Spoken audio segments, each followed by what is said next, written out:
Hello there. Here we are. It's afternoon in Chicago, late afternoon in the East Coast, and we are talking about this brand new technology. Well, it's not really new. It's actually probably the oldest technology we will discuss in our webinar series, and that's AZ Edit. RTS.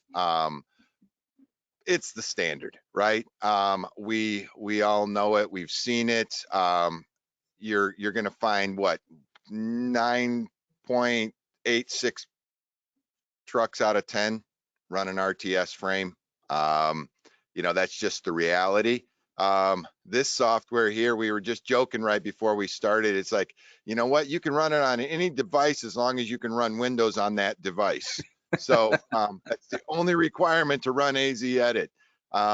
It's very, I was trying to think of if anybody in the audience wants to throw in the question window, a software that we use today in the audio, even the video side of our industry, that has been around as long as AZ Edit, we use on a daily basis still. I think AZ Edit ran on Windows 3.1, if I'm not mistaken. So it very well could have been. It almost it's equally at home in the DOS environment. That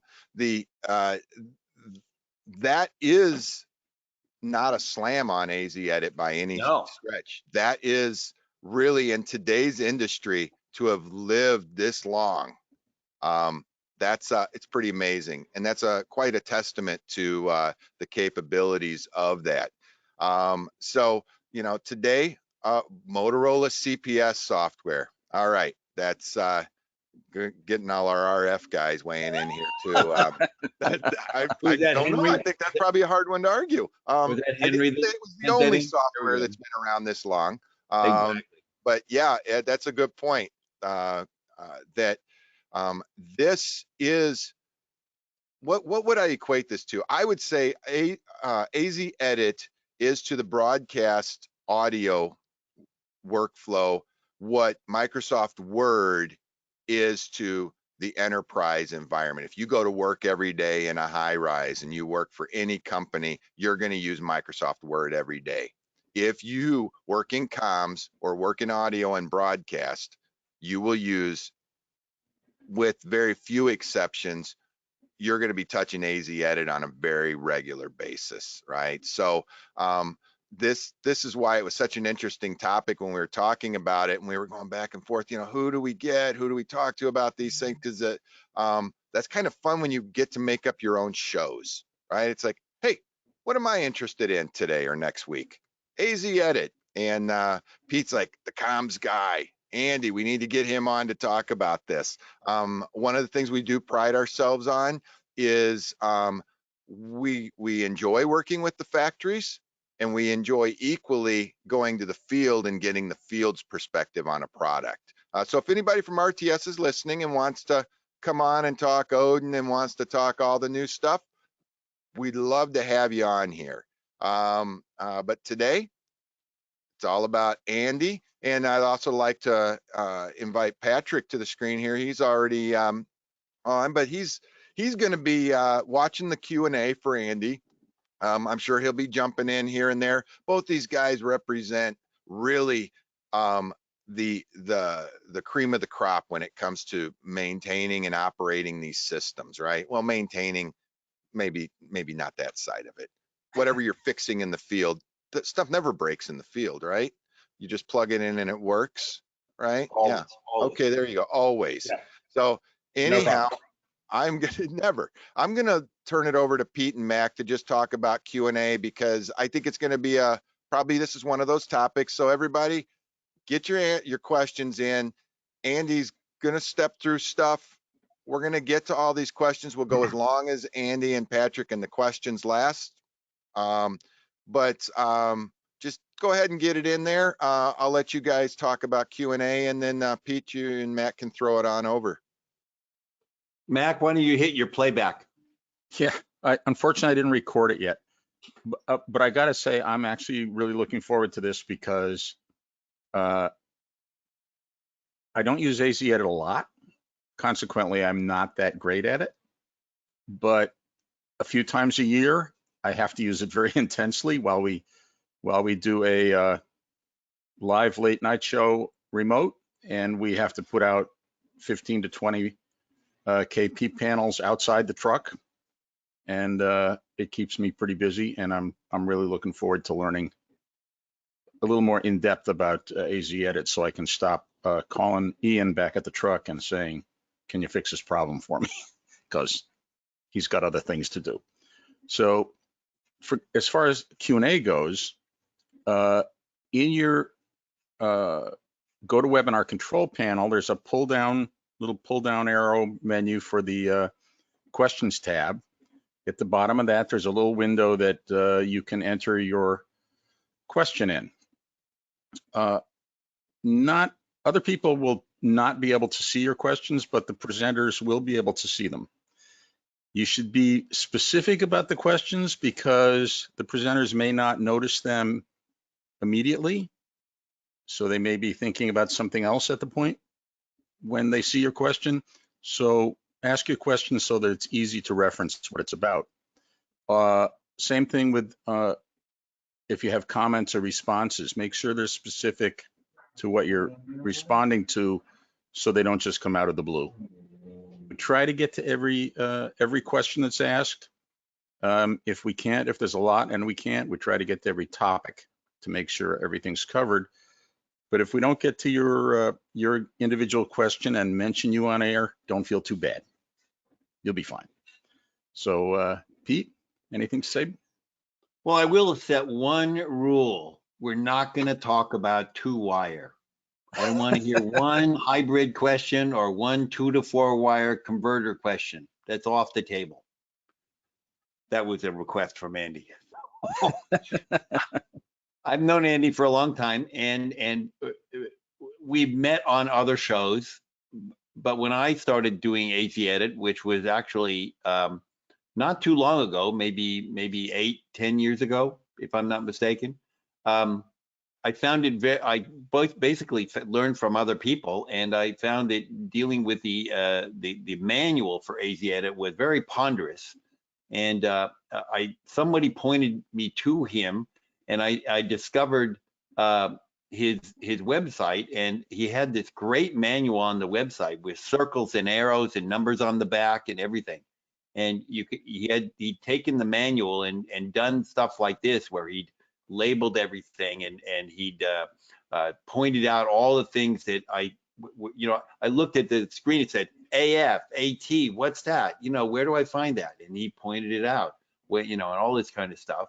And the most exciting thing of all for me was a little thing called AZ Edit Guide, which happens to be in your Handouts folder. Everybody has it accessible right now, which is a PDF of all of the keyboard shortcuts that you can use in AZ Edit. So I'm going to let Andy take over right now. I'm going to switch over and give him presenter control. Give me just a second to do that, if I can figure out how to do this here. It's only been 40 shows I've done this thing. There you go. Okay.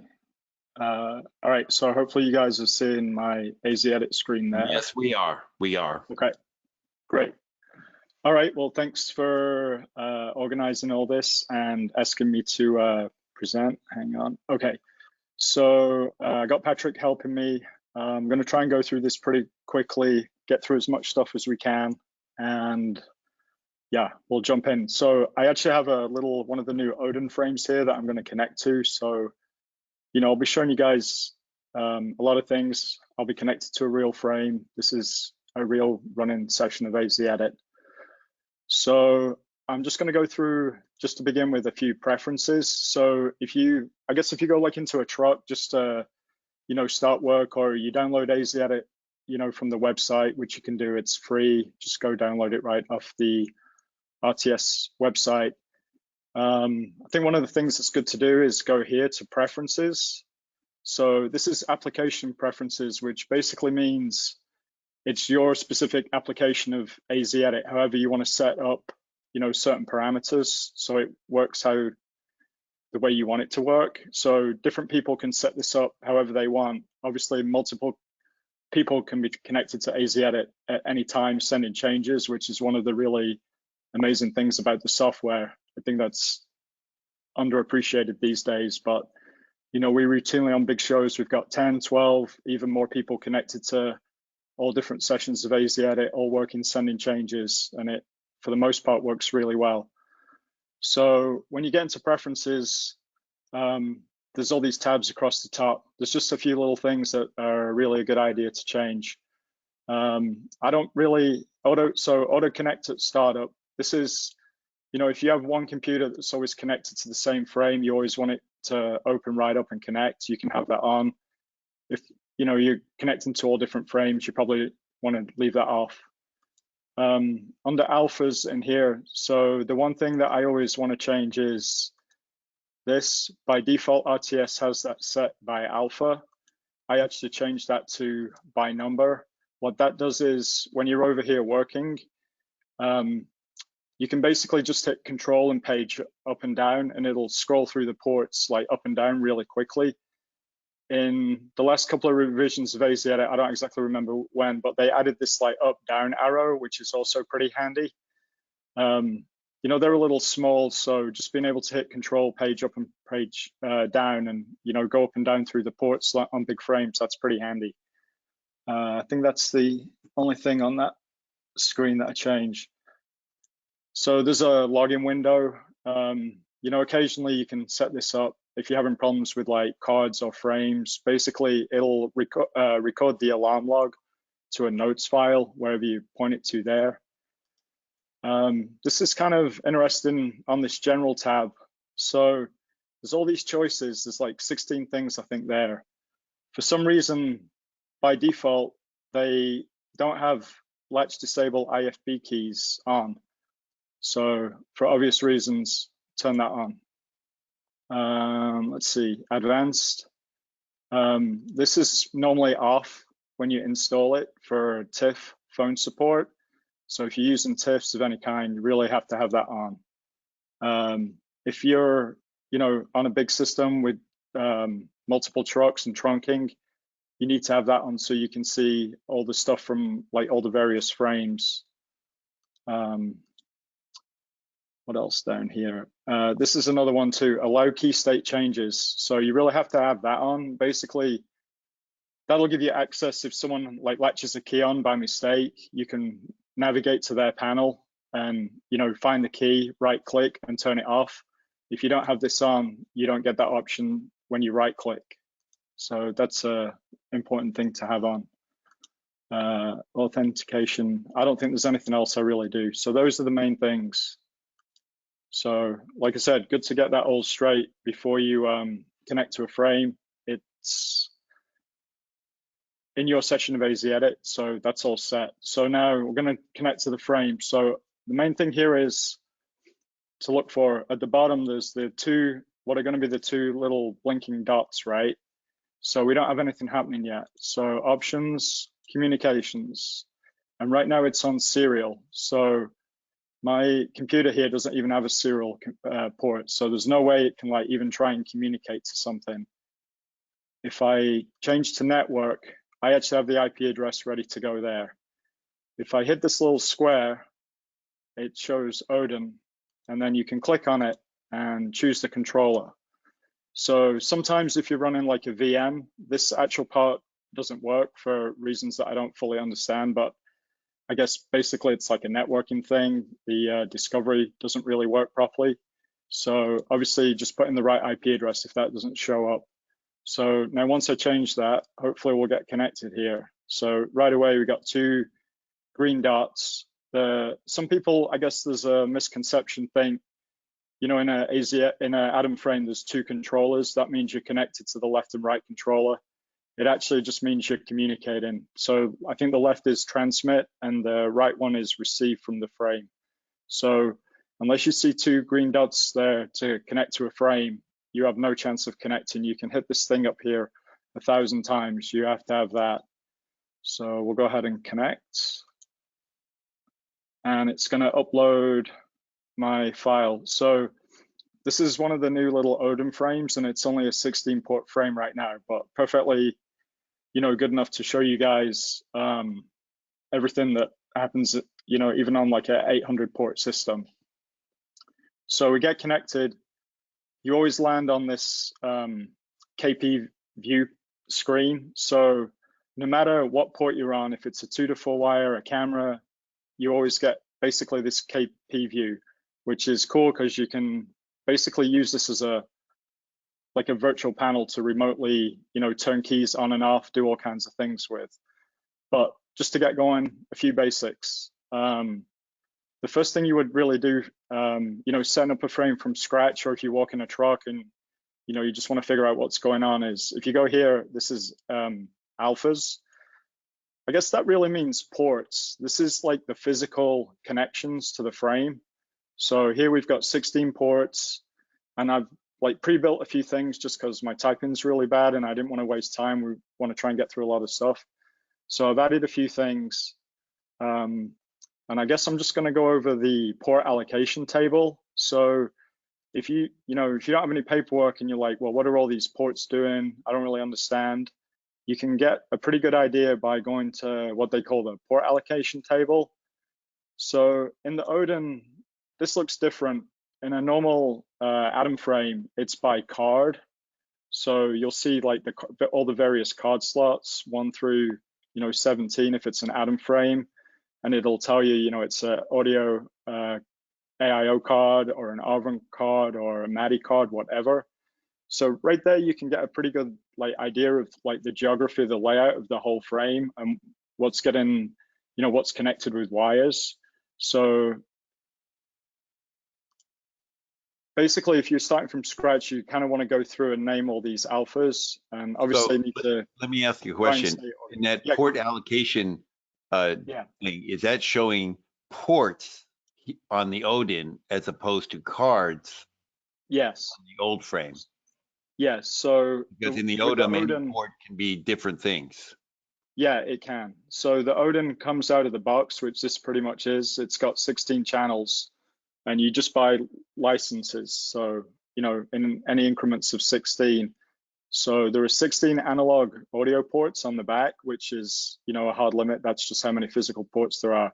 After that, I think you can go up to, I don't actually know what the limit is. It might be, I want to say 264. I'm not sure. But yeah, you can basically license those either Arvon or Omnio. I think it's 1028. If you stack a ton of Odins on, like 16 Odins on top of each other, you get 1028. Yeah, so you can definitely, I think they call it like interframe linking or something. You can join multiple Odins together. I don't actually, I've not seen that done yet, but yeah, I don't know what the total limit is, but obviously it's kind of really cool. You can go by channel now.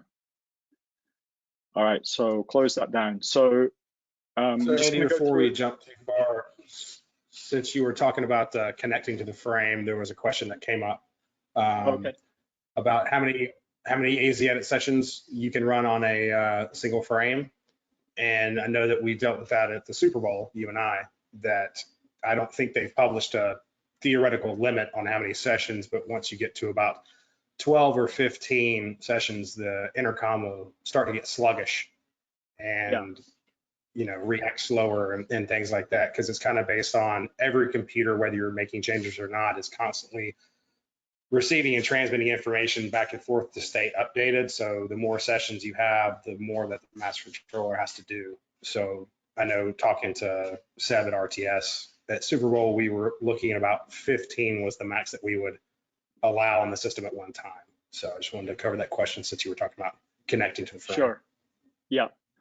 Okay, so I'm just going to go name a couple of ports real quick, just so you see this. And this is cool and again, I'm not really, this isn't a commercial for the Odin, but I'm just going to point out a couple of things that they've added and changed, which are actually really cool. So we're just going to name this port, I guess I'll just call this whatever, director. And they've added, so there was always this one description field, and it was like 25 characters, and you could run out pretty quickly.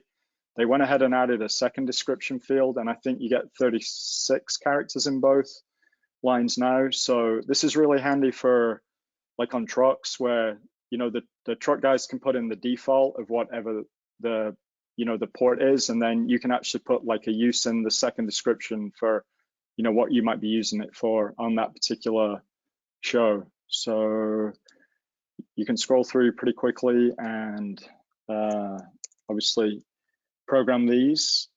Let's do that. I'm really bad at typing. Okay, so producer. Okay, and then so right there, this is a those lines show up as being yellow. That's because basically, so this is a change on the computer, but it's not in the frame yet. And to send it to the frame, just hit the little green arrow that says activate.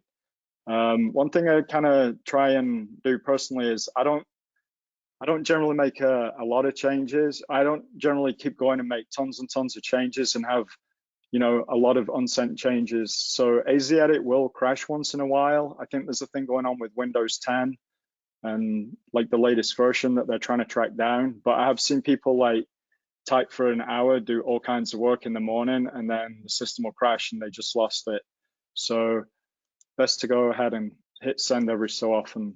And just to point out, I guess like the data, when you're working on these systems, there's three sort of places the data can exist, and just so you keep an eye on like being synchronized. So obviously there's what's in the frame, there's what's on your computer screen, like what you might not have sent that you're going to send to the frame. And then obviously you need to have a copy saved on your hard drive, which I strongly recommend.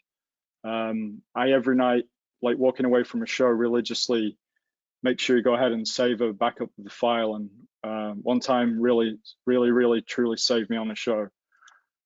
So every night, save the file.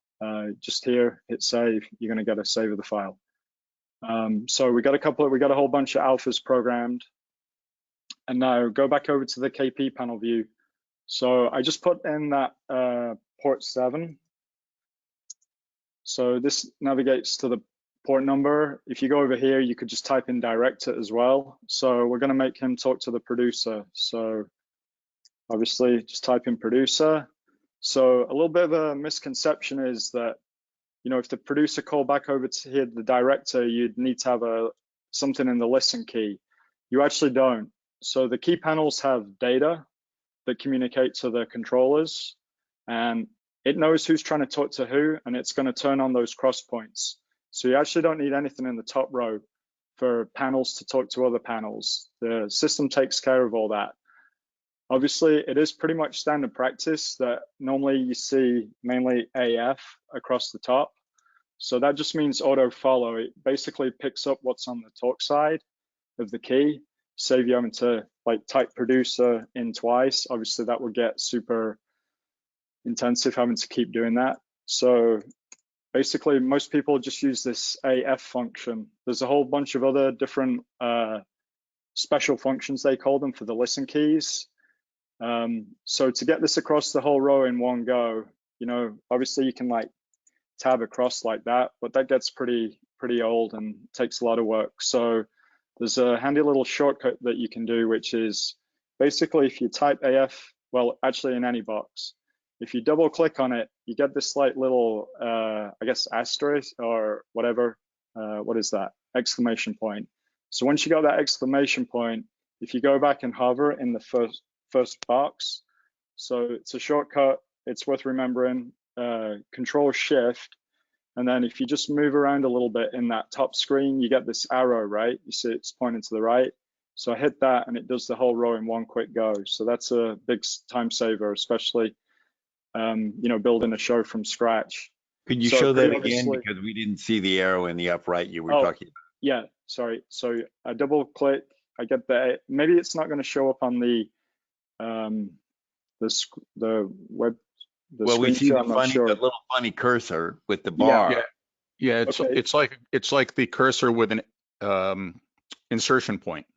Okay, so once you get that, Control Shift, do you see the 2 zeros? At the bottom of the insertion point. I see it. Okay, right. Yeah. So that's what you need to get up. As soon as you see that, you hit that, it'll scroll it all across the top row. And you can kind of use the same thing to delete. That's pretty handy to know. So obviously here now, director could talk to the producer. we can go to the producer panel, put director, do the same thing, AF, Control Shift. Oh, I blew it. I knew that was going to happen.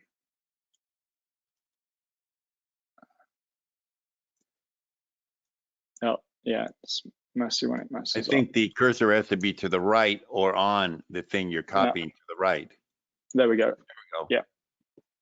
All right. So obviously, you know, once you get the concepts down here, it's just repetitive. You can program, if you had 100 KP panels, it's just figuring out who wants what on what panel, you know. I almost all the time only put AT in the top row because AT works as an AF, but AF doesn't work as AT. Yeah. So I was going to go through that when we talk about IFBs in a little bit here.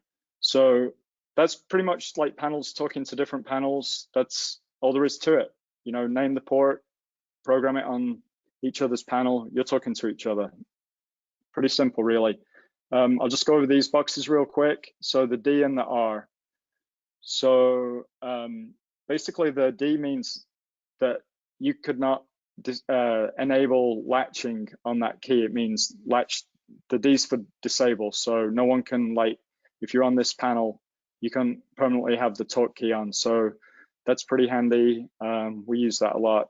And then the R, that means restrict, which means it would stop people from, on the actual KP panels themselves, they can, you know, scroll around and copy and add alphas as long as it's enabled up here. And basically, the R basically stops them from being able to override what you put in there. So I see people all the time, like they'll be trying to like copy a, you know, an alpha into a panel, and they'll mess it up and they'll put it in the listen side of the key by mistake. So you'll be randomly like looking on a panel like, oh, why is there a weird, like, you know, alpha up there? So I pretty normally turn the R on all the time. So again, instead of having to go through each individual one and check it, if you just hold your shift key down and hold the first one, it just rips the whole line in one go. So that's pretty useful as well. Patrick, anything here? Can you do a yeah, I think that restrict? Sorry, Patrick. Yeah, talk about restrict. That's okay. Talk about restriction, you know, what it really restricts and how that functionality works was one of the questions as well. Oh, okay. I think, did I just cover that? Did that make sense? I think he kind of did, yeah, that you can't change the keys from a panel. It's the restriction box is mostly to protect people from their own devices of copying a blank key or copying a key that they shouldn't have and that things. It just locks down the intercom panel itself from the user changing anything or erasing anything. Okay. All right, I guess I'll move on. So that's pretty much key panels and programming. Let's go on. So basically, like the interface, it's a little weird in a way that you kind of start here just from scratch, but after that, it kind of does make a little bit of sense the way they have it, like left to right, in my opinion. You know, PLs are probably one of the most common things we use. And really, once you figure out, you know, key panels, the ports, the PLs and IFBs, that's like probably what, 80–90% of every show you're going to be on. If you can like do these three things, you know, you should be able to get through pretty much a show without too much problems. This thing will do a million other things, but yeah, it really, for the most part, really just boils down to key panels, PLs, IFBs, and you know, we'll try and get through pretty much all the rest of this stuff. All right, so let's talk about PLs. So pretty much with any of the rest of this. Do we want to hit a couple questions before you move on to PLs? Sure. Yeah. Let's see. There's one that says that someone's running AZ Edit here and their port allocation table is grayed out. They've set their intercom as an Odin. Any ideas? I'm not sure if they're actually connected to a frame or if they're just running AZ Edit by itself. Yeah, so the port allocation table will not show up unless you're connected to a frame. I think that's probably the answer to that question. Do you think? Yeah, probably. There's also a preference though that doesn't allow you to change things, right? Once you're connected to the frame. In the preferences tab. I don't think so. Okay. All right, so let's just try and keep going here. So PLs, anytime you're going to start work on anything down the line now, the first thing really is to go ahead and get the alphas set up. So I already talked about this. This is the port, the actual name of the physical in and out to all the ports on the box. So everything else after this is like a virtual function, like the name of a key to perform something, like kind of like the function keys on a computer keyboard. So to access all those, you can either hit this little drop down, and these are all the alphas for all the individual different things. Instead of hitting a little drop down, you can actually go, if you go here to the top, there's this little mailbox icon. If you hit navigation 2, it adds this extra row, and I normally leave this on all the time just because it's like faster. So that way, now we got access directly to all the different alpha categories, but essentially, it's the same thing. So going here is the same thing as going there. Going to ifbs is the same thing as going here. So if you want, you can kind of rearrange where all the things are on these different rows and get it situated the way you want. I pretty much just leave it alone because I run so many different like sessions at AZ Edit. It's a little hard to keep adjusting it. But if you go to the view and let's see, customize toolbars, navigation 2. So you can like add and move, and you can go here and like move things around, like the things you use the most. You can change the size. I actually normally run with it in the smaller mode, but I'll keep it on the larger side for the demo. So, okay, so we'll go to PLs. I set a few alphas up here. So, I work in sports, pretty much routine. Every truck in the country, PL1 is always the camera conference, PL5 audio. We're all pretty much used to seeing that. I guess I'm just gonna go out of PL. So we'll start off with something super simple, tape. So that's our tape PL. Basically, every sports truck, there's a bunch of guys running replay servers, and they all need to communicate with like a replay producer and producer. So the easiest thing, just make a plain, super simple PL. And I guess while I'm here, let's just cover this. So all these different columns that you can sort any which way you want in either direction. So right now we're sorted by PL number. If I click that again, it basically flips it upside down, puts the last one at the top and the first one at the bottom. We can sort by alpha name, same thing, description. So this is really powerful. And when you're organizing all these alphas, you really kind of want to put some thought and get this all consistent so that the descriptions will sort well. It really makes a big difference on big systems to be able to navigate around, pretty easily. So, okay, so tape. So we just made, this is basically the simplest thing in AZ Edit. Tape PL, go to a panel. Now put tape, go put that on everyone's panel. Basically, everyone's talking like one big, party line. The thing with the dumb PLs is you have to have the listen key on.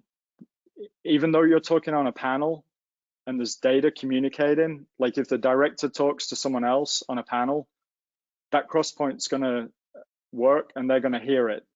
With a dumb PL, that's not the case. Anyone using that has to have the listen key on all the time. Even though there's no like 2 to 4 wires or anything connected to it, it's like one big party line. You want to listen to the party line, you have to turn your listen key off. If you don't want to listen to that, turn it off. So PL's pretty straightforward. obviously the main PL that we deal with all the time is cams. So we'll go take a look at that. Again, you can always type either the alpha or the number in here. And I made a couple of cameras ports. So to add, just hit PL Talker, PL Listener. Now that port is part of that PL. The cool thing here is you can highlight multiple rows at a time. So it's just like normal like Windows navigation in like Excel or whatever. So I'm on row 1. If I go down to row 3 and hold the shift key, it'll grab like everything in between. And now I can do everything at once. If you wanted to grab like odd things, I think if I hold my command key, hold on, control, yeah, I don't remember which shortcut it is, but you can usually be able to select individual rows. Anyway, so we make 3 things. So we got 3 things. They're all talkers and listeners on the PL. Again, hit send. Done. Nothing to it. Pretty easy. Patrick, anything you want to jump in there? Yeah, let's see. There's a question about copying a key panel setup to another key panel. If you want to show them how to copy and paste a setup from one panel to another. Yeah, so that's pretty easy. If we go to this KP panel, you want to copy it somewhere else. Basically, if you just right click anywhere outside of any of the keys, you get normal copy. Just hit that. If I go to a different panel, 9, if I just hit paste, it copies everything, basically every single parameter for that panel gets copied over. So that's pretty good. I'm just going to undo that for a second. You can also actually go up here. So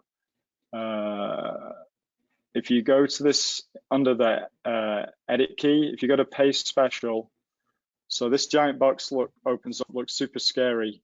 This is like handy for doing like a tape room. You know, a lot of times I'll get like a tape guy come in, he'll like, hey, if you can program a panel like that, just copy it to everyone. We'll just start with that. So you can, you know, individually pick off all these different parameters. You can clear them all, or you can just hit select all. And then after you've, you know, like I already had it copied. So you just go through, pick off whichever individual ports that you want. Why can I not? And then hit paste, and it'll paste it to those particular panels. So that's a really fast way of doing copy and paste. So that was edit, paste special. Yeah. There's also another question before we get on to Odin. Before we get to that, hold on. Yeah. 1 second. You can also drag your cursor around a bunch of keys on the panel and just copy a few keys and paste them to another panel. Yeah. Let me see if I can do that. Hold on. So let's go back here. 7.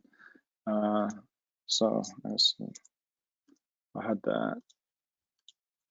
Yeah. So you can draw a box like that, and that would just copy those things. I think. Let's try this. And you can actually paste that anywhere, even on the same panel. Yeah.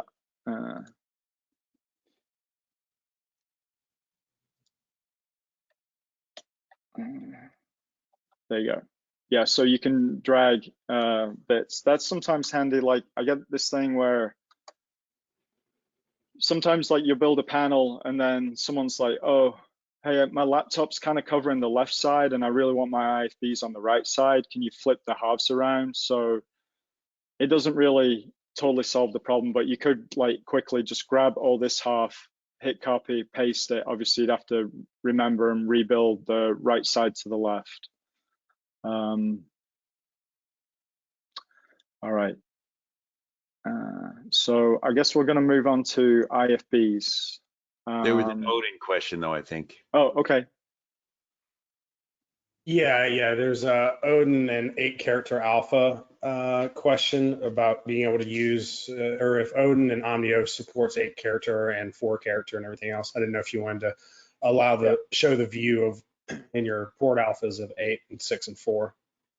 Yeah. So I'm not going to change it, but I guess I think, let's see this in preferences under alphas. Okay, here it is. So preferred alpha size. So I just left this in 4 characters because that's what most people are used to dealing with. So you can change that to 6 characters and 8 characters, whatever you like. And then the thing about that is you have to actually go change the menu on the key panel to match. So again, like on a truck, you kind of got to decide how you want to do it and stick to that. If the truck's in 4 characters, you come here, flip it to 6. It's not that simple. You'd have to walk around the whole truck and flip every panel to 6. I guess some people like the 8 characters. I haven't really run a whole lot of frames with it in 8 or 6 characters. I think 8's a little much. I think 6 is good, but whatever you want to do. The thing with the 8 characters, I think sometimes the alphas will like wrap around and it goes onto a second line and the font's a little small. So anyway, you can check that out. So should I keep going with the IFBs? Yeah. Well, okay. So IFBs, obviously for talent, basically all really an IFB is, when you really boil it down, it's basically a program source being fed to an output, out to a device that feeds talent's earpiece. It's basically like a forced cross point in a way, but it gives the ability for producers and anyone that has the IFB to interrupt. So all this really is like basically just a kind of simple lookup table to route inputs to outputs. So again, I already set this up, but if we were starting from scratch, always go to the alphas first. So I named some IFBs, just normal stuff, play-by-play color. So again, it's nice now we've got 2 different descriptions, get that all set. And then in the IFBs, when you open this up, you're basically choosing which port is the input, gets routed to the output. So again, this is a lot of this with the intercom system is all about organization when you're laying out your frame. So I see this like truck defaults a lot of the time, they call their IFBs, program 1, 2, 3, which represents the program input side. Obviously there's 2 sides to an IFB, like I just said, the program source, and then it routes out to a destination. You don't have to, it's pretty standard practice, I think, really, to split one port between a listen source and an output port. You don't have to do it that way. You can have, all just program sources, your IFB outputs somewhere else. With booth kits, things get a little complicated in trucks, and there's a whole ton of options. It all really just comes down to basically get organized and figure out a scheme however you want to do it. So I'll just build an IFB just to show it real quick. So here's our play-by-play guy. So obviously we're just going to route input 1 to output 1. That builds your IFB. And then here, this is the dim level. So you can basically adjust this according to, basically when someone hits the interrupt key, it's how much the program source behind them attenuates. So that's, kind of specific to how different people like it. I think a lot of times I would say like 15's like a pretty decent place to start. Yeah, Patrick, I don't know if you want to comment about that. I think 15, 12, that's a decent place to start. One thing I'll just mention with the interrupts, I don't have it shown here, but a lot of times, for a sports booth, the announcers are wearing a stereo headset. So generally, normal thing is feed interrupt to the left side and non-interrupt to the right side, so they hear like full effects.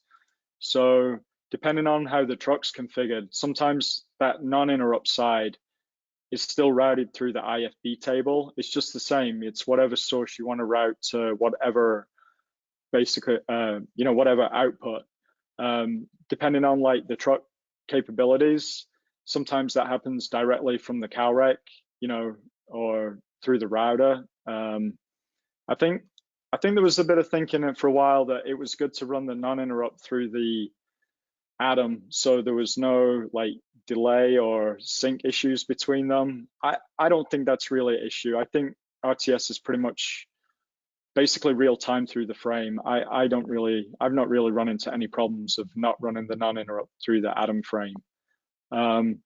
So then one other thing I'll just cover right here. So there's this extra box down here. This is pretty underused feature of AZ Edit, but it'll save yourself a lot of work with this. So it's basically the listen source. So I guess let me go here to the reporter. So in the case where you've got, like say sideline reporter, and they're running around, so producers pretty much like going to want to actually talk to them. So basically here you can select their audio. So you'd have to route basically their microphone into the Atom somewhere. So I think I kind of had a port in mind for that here. So yeah, let's say here. So if you route that microphone into port 6, I just called it mic 3 for right now. So in the IFB table, if we open that up, so I'm going to just type mic 3, boom. Okay, so now basically listen source, when we go back to the panel view, I'll just put the IFBs on here for a good measure. Reporter. Okay, so there's the three IFBs. Before you move on from IFBs, there was a question. Yeah. Okay. Let me just finish before you move on from IFBs. Yeah.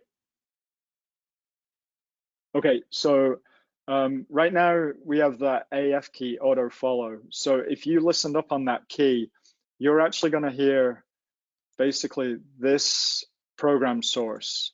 You're going to hear port 3, and actually not only would you hear whatever audio was going out, if anyone else interrupted them, including if you interrupted them from this panel, if you had that listen key turned on, you would actually hear yourself. So that's kind of okay. That can be good for troubleshooting and just checking things, but a producer's never going to want to hear that. So if you type in a AT instead, that means auto table. So it's basically saying, I'm going to put this listen source from here. It's going to put that as the listen source for that key. So the cool thing about that is if you go through like all your IFBs, and to be quite honest, you won't really do this for announcers because in a booth, but it's very handy like on a news or entertainment, like a desk show where you've got like 6 different talent, like they're always going to want to have pre-listens here. So you just go through, get all these listen sources built correctly. The great thing about that is now we go back over to our panels. So if you don't do the auto table, you'd have to put the actual port of everyone's individual mic, and you'd have to do that on every single panel you were putting all these IFBs. Now with the AT, it takes care of all of that, manages it all in the background. You never have to think about it. So the other cool thing about the AT feature is if it's not an IFB, if it's like a regular port or a PL or anything, it'll just pick up that talk key like normal. So these days, I don't even use AF anymore. I just constantly use AT everywhere. Apart from on my panel, I don't like to do it on my own panel, but for normal, everyone like operating panel, it works really well. So again, I showed you that function. You can just go here, get your little exclamation point, Control Shift, and it scrolls it everywhere. And if you wanted to say, change your whole truck, you can actually do that in one go. So if we go here to, actually, I just blanked out. How do I do that? Edit.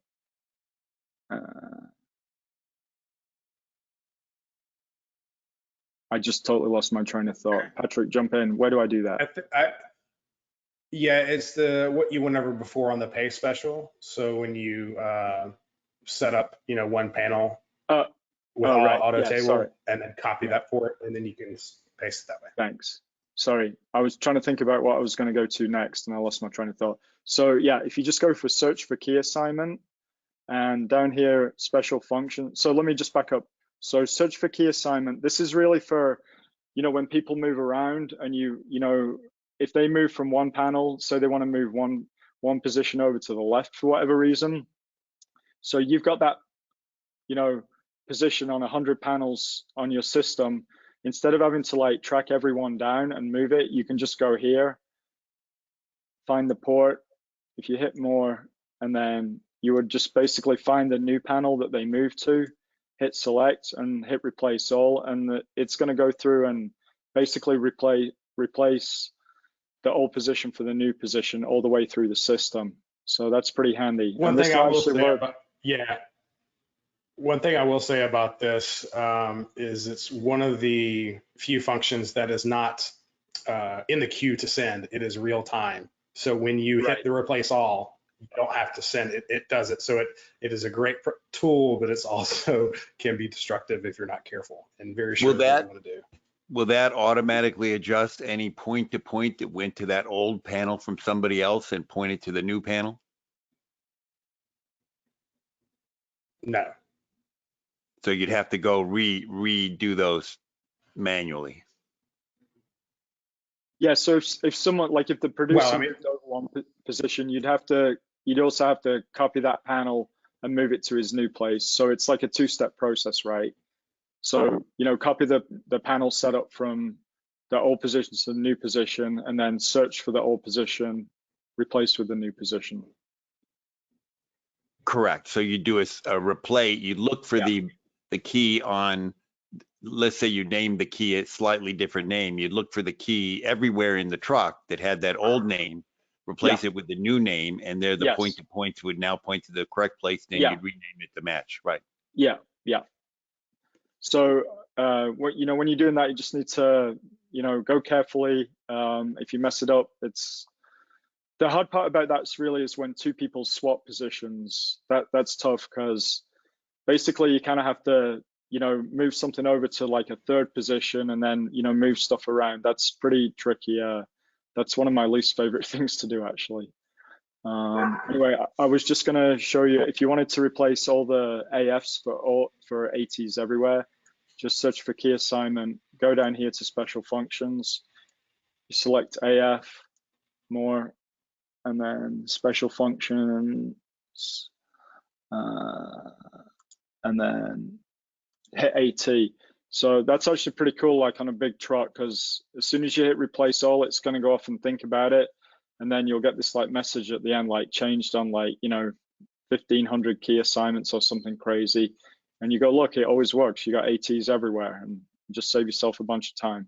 So yeah, this is really powerful box. And also like on a trunk, if this system was trunked with another, you can even move, assignments that are a trunked port off another truck. So lots of power there. Is there anything about? So Andy, taking a step back to the IFBs that you were working on, there were a couple of questions about IFB tally. Oh, IFB tally. Okay.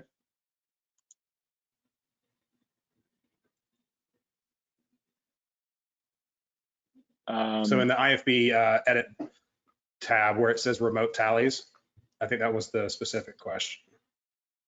Where's that? Sorry. So whenever you're setting the input output right there, tallies remote, go back to the page you were just on. It's a trunking thing. Oh, the remote. Yeah. I'm sorry. So basically, on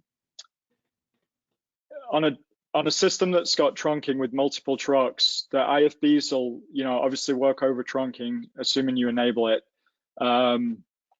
The tallying's like a big function with IFBs. So, obviously if you've got IFBs on a bunch of panels, if someone hits it, you'll see someone's talking to that IFB. So if you want the tallying to carry over the trunking, you just have to hit that box, and that works.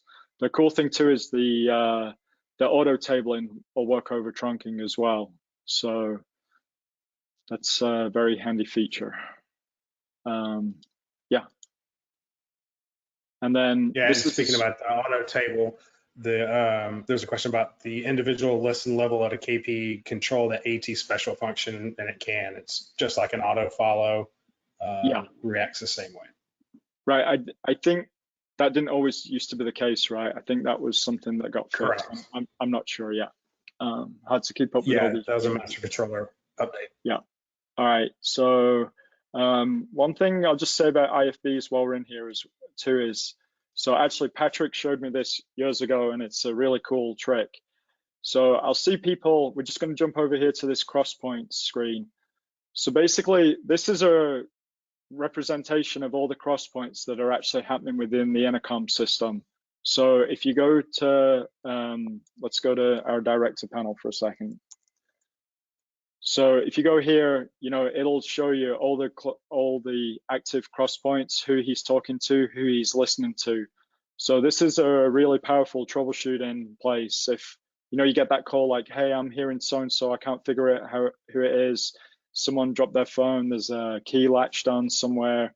So this is the place where you go figure this out. So if you get that call, you go to their panel. So say the director calls in like, hey, I'm hearing something, you go here.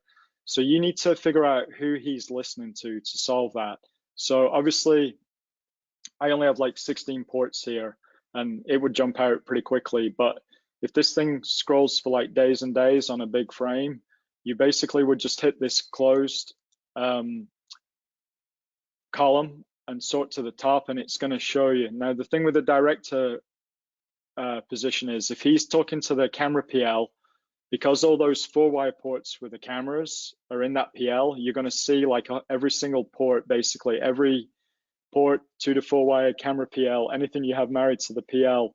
So it can take a little bit to figure out, but if you look down that list, you can probably sniff out like, oh, there's a tape guy, got his panel, got crosspoint there. So then, like I said, if you have that preference set, you can just go here, and then if you right click, well, there I would turn the key on, and that's how you can turn the key off. So the crosspoints is the place to do the detective work, and this will show you everything like IFBs, that's a crosspoint.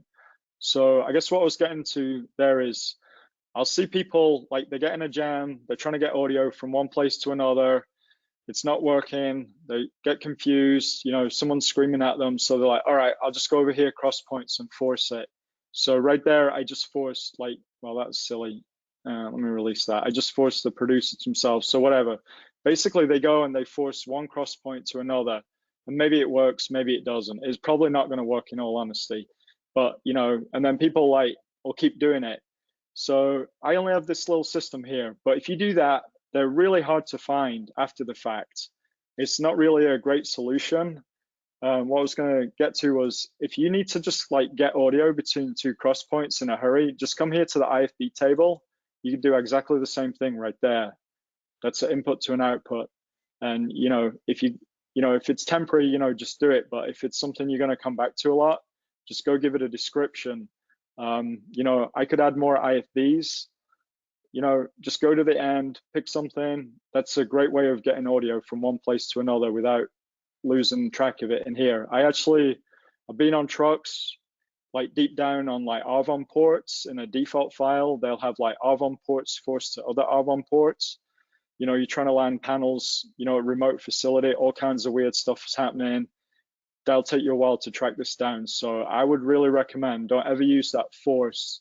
The inhibit, I actually do use that. So I run into this thing on a few entertainment type shows where basically the director and AD, they'll basically both work on like the stage channel and share it. And then because they're sat right next to each other, they get too much, of each other, and they can't deal with that. They like to just, they're right next to each other, so they don't need to hear it through the intercom. So in that case, you can just go here and like here, I can just do it.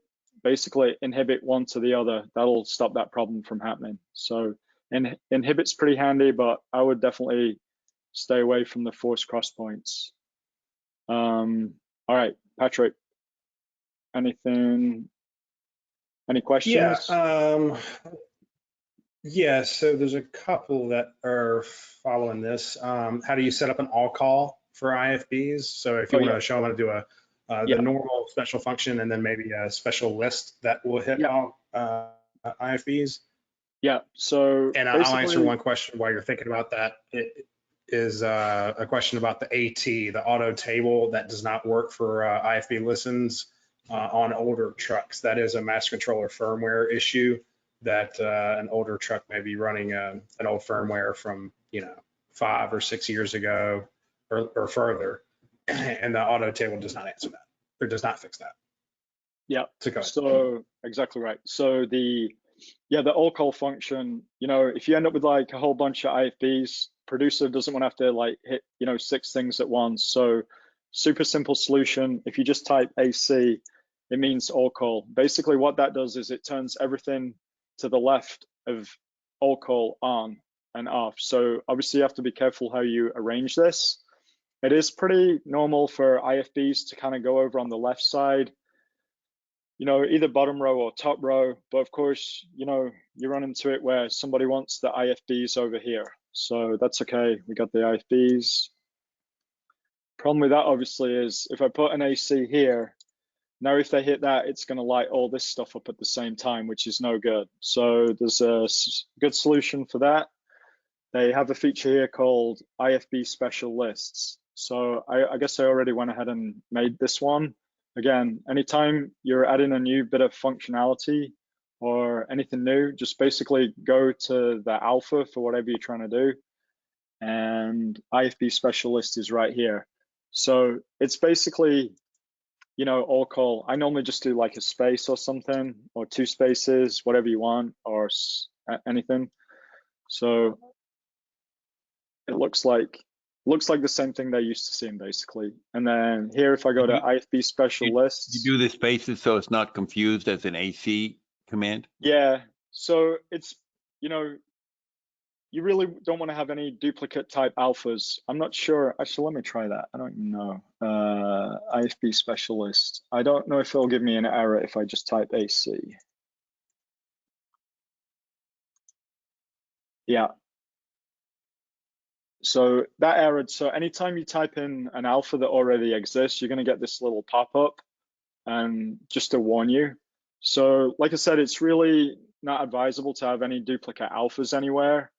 The system will cope with it, but just for programming and just general sanity, I don't do it. It will let you save that alpha, which will give you a chance if you just want to like make that work for a second. You could go, change if the thing that you wanted, you knew you were going to keep and you were going to get rid of something old, you can save out that alpha and then go eliminate the old one. Let me just fix that before we go any further. So IFB specialist. Okay, so space AC, done. Now I go to the IFB specialist and I already have the 3 IFBs in that. So back to that KP panel. So now instead of just doing that, the regular AC, if I do space AC, that's the specialist version. So let me talk about the colors a second. So the newer KP panels, they've got these cool new color displays. You can change all the colors. I'll show you guys that in a second. Even if I'm running like on an older frame with the KP32s, I normally like to have the colors displayed just because it'll make like the IFBs stand out and the panels and PLs. Just think visually it makes finding things a little bit easier. If you don't like that, you can just go to that little color emblem and it just puts it back to normal. So I pretty much just leave that on all the time. If you do want to change colors, where is that? System, miscellaneous, key panel colors, and this is where you change it. So one thing actually I do change, the default panel, the default color they chose for ports, it's like this super like it's like a dark indigo blue color. I find that a little hard to read. So I normally just change it to like a green. So whatever color you want to change it to, just pick something and then you just drag it over here. Oh, I didn't get it. Oh, not working. Yeah, there we go. So yeah, you just drag whatever colors you want. You can change the letters, all kinds of stuff. Obviously, I didn't do a very good job of that, but you get the idea. And then you can also change the talk and listen indicator color as well. So red and green, that's pretty standard, but they give you lots of choices as usual. So all right, let me just, so if you just totally mess something up like I just did and you just want to forget about it, you can either hit the undo or hit the abort button, and that'll basically remove those changes. So that's good to know. All right, so that's the special all call function. So this actually has another use, which aside from making panels work correctly, a lot of times you'll want like say backups of an IFB. So say your like sideline reporter is RF, and then you have like hardwire drops for backup, and then like say locker rooms as well.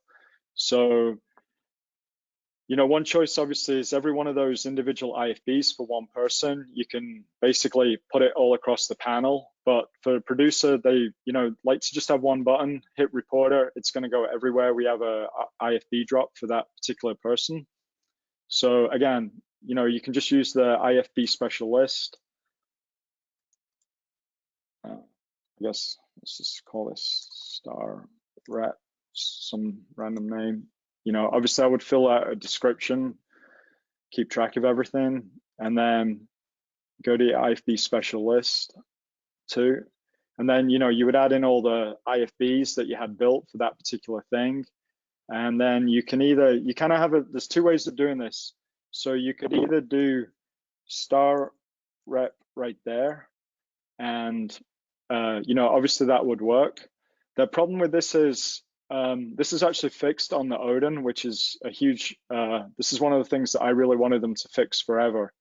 And they fixed it on the Odin, and I guess it's not ever going to get fixed on the Atom platform, because I think they ran into problems with like the size of the memory on the controllers. But basically, the problem with the old special list is it stops the auto table from working, which is a big thing to lose for me.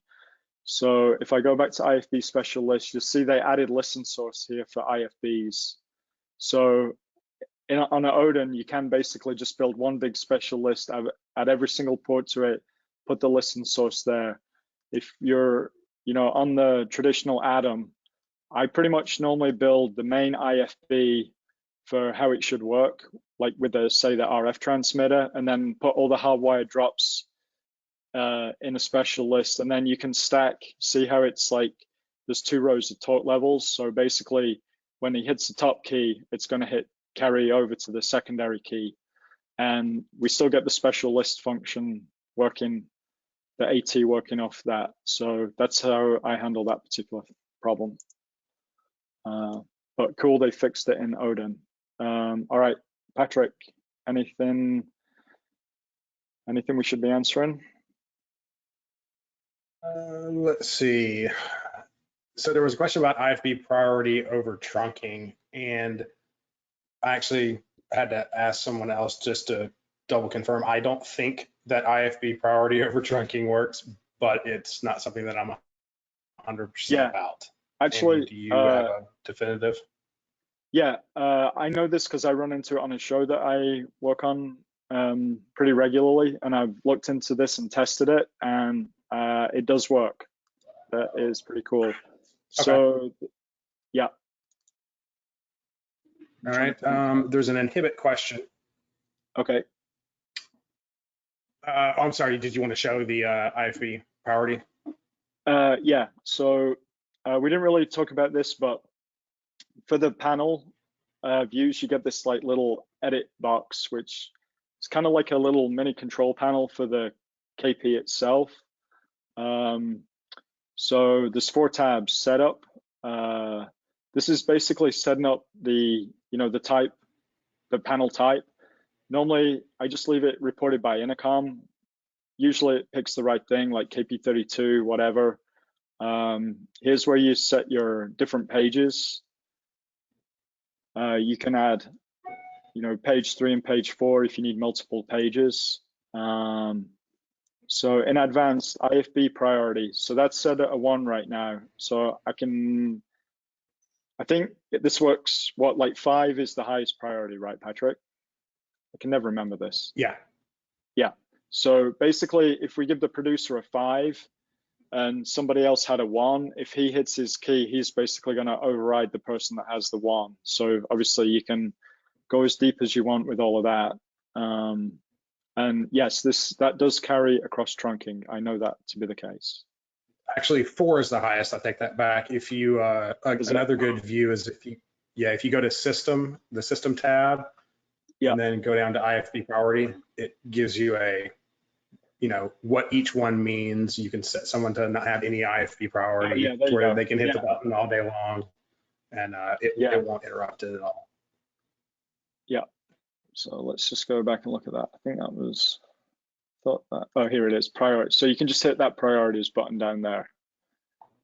Yeah, so 3 is the highest. Yeah, the 0 will get you. So if you get a panel and the IFB is just not working and you can't figure out why, go make sure it has a 1 at least. 0, that won't work. All right, so we covered like a good chunk. Let's see, it's an hour and 10 minutes in, so I'll just keep going. The rest of it should be a little bit easier. Those are the main things. Okay, so let me just do special lists real quick. So we already talked about PLs and told you guys about basically, if it's a PL, people have to have their listen key on, which is fine, that works. So IFB, just regular special lists, it's sort of like a different way of attacking a similar problem. Basically, what I use this for normally is for say like a edit complex, if you've got like a bunch of edit rooms and the producer panel is like totally full and he like, well, I just need a button to talk to my edit guys. So basically, if you go here, special lists, we could, we'll go make a special list, call it edit, done. And then back over here to the special list. So now you would just add in whatever ports you want to be a member. Obviously, I don't have enough to do a whole bunch of edit rooms, but I'll just pick a couple of random panels. So add that to the special list. So now I go put edit on the panel, and so when you hit that edit key, everybody that's a member of that special list is going to hear the producer calling it, regardless of, they don't even have to have that edit special list on their panel. It's just going to work because it's basically panel to panel with, the full data and the controllers working.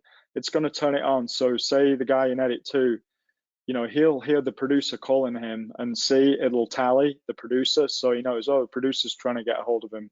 At that point, they can point to point with each other, and get off the special list. So it's pretty handy for, like I said, that edit room setup. Sometimes like I'll build one for like graphics, but obviously there's a million different scenarios. So just keep in mind like the difference between a special list and a PL. Basically, a PL, you have to have your listen keys on. With a special list, you don't. Yeah, not much to it. That's quick. I'm trying to think where else. Another use for special list along that same line is if you have one person that has a panel and a wireless bell pack and you want to give everybody one name, you can put the panel and the wireless bell pack in that special list and give everybody the special list number to talk to them. Yeah. That way, no matter which ones he's using, he's got the right person. Yeah. So actually another thing, like normally on our like big comm shows, if we have like, 2 or 3 of us working on comms, we'll just make a comm special list. And that way it'll hit all our panels. And then we just like point to point with whoever's trying to get a hold of us. And like sometimes if I'm like by myself and I got to go work with the engineer for a while, if there's like a second panel where he is, I can just add that panel to that special list. And that way, if anyone calls for something important, you're not going to miss something that you need to be paying attention to. So it can be handy for things. I don't use it a whole lot, but yeah, it is useful. It's also useful if a panel is sometimes going to be connected and sometimes not going to be connected. So if a panel's not connected and it's gone, you'll get an error when you press the key. But if if it's a special list member, that person won't get an error. Will only go to the actual working panels. Yep. Okay, I'm going to move on to the next thing. So this is the relay function. Pretty much the main thing I see this used for is, you know, trucks will often have a couple of two-way radio base stations in the system, and they, you know, they need a closure to turn on the transmit side. So this is very standard. It'll just say any port, and then you just put here whatever the you know, obviously whatever relay output you want, and basically when anyone talks to that, or sorry, this would be the port number where the two-way radio is. So basically, if anyone talks to, you know, I'll just put a port in here, 7. From any panel in the truck, it's going to turn on relay 1, and the relay for the radio is going to close, and the radio should work. So, you know, probably good to turn latching disable on for that, I would think. Yeah, it's pretty straightforward. I'm sure people use relays for a million things. The two-way radios, that's the most common thing I see. So we can talk about ISOs here. So the ISOs is pretty much for video guys. So they have the situation where the video guys, you know, they need to just like work with the camera guy directly, and but they want to kind of have a private conversation without it being on the camera PL and getting in the way of everyone working. Kind of makes the director not real happy. So basically, all the ISO does is it temporarily removes the camera from whatever, basically any PL it's on.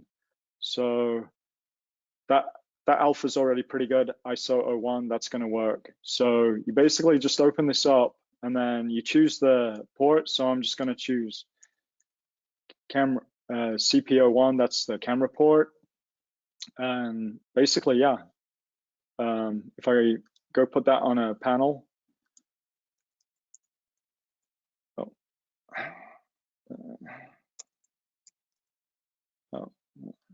messed that up. What's that? ISOs. Oh, I know, it's ISO1, that's right. Okay, so again, it's like a little bit of different color, but this is like extremely standard for video guys. They always want all the ISOs to their CCUs. I'll see them all the time. They'll flip on that listen key. I don't think the listen key really doesn't do anything. It's absolutely meaningless for an ISO. Like, they'll turn it on, it's not going to harm anything. But yeah, as soon as they hit that talk key, if you go look at it in the PLs, it's going to pull it off of the PL for a second, so they have their private conversation. As soon as they let that go, it puts it back on the PL. So that's a pretty good function. Not much to it. On the conversation of privacy, there was a question of do you, as a SOP, enable privacy on all KP panels? I thought that was a good question, because it's especially in this day and age, and shows that we both do, is a political question for the network or for the show that you're working on, that management wants to be able to listen to anybody and everybody whenever they want to, and that if you set privacy for everybody and they can't hear them, I've had many conversations about this. I start shows with no privacy except for audio and the TD, and then move on from there along with whoever's the tech manager, letting them be the fall guy, so to speak, on making that decision. Yeah, I completely agree with that concept. I have sympathy for the A1 and TD, because basically they're on every panel in the truck. There's, you know, both sides of that equation. It is handy for certain people to eavesdrop when there are problems happening. So it's like a political thing, really. You know, you got to figure out how you want to handle that. I'm sure it's, you know, companies have policies. I've had tech managers tell me, you know, no one can have privacy. And then, like I said, we'll start adding the A1 and TD and back in. Yeah. I'll just go over how you do that real quick. So if, well, the producer, that's terrible. Like, you wouldn't really ever want that there. So A1.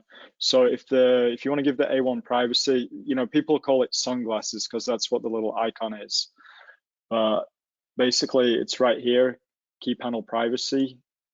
You get the little sunglasses, and it shows up there. So now, basically, if someone has A1 on their panel, if they click up to listen, they won't hear him. They will only hear him if the A1 calls him point to point. The one thing about privacy is it doesn't carry across trunked intercoms. So on these big shows we do, it's a little bit pointless anyway, because we've got like 5-6 trucks all trunked together. You turn it on, it's only going to work on that local frame. So that's the privacy right there. Done. Okay. So okay, I think we did what we did ISO. So GPIs. So again, I'm just going to give an example of what I normally see GPIs getting used for. Basically, we use it like the CalREC consoles. They have like 8 little buttons in the middle. On the, I guess that's like the monitoring console, right?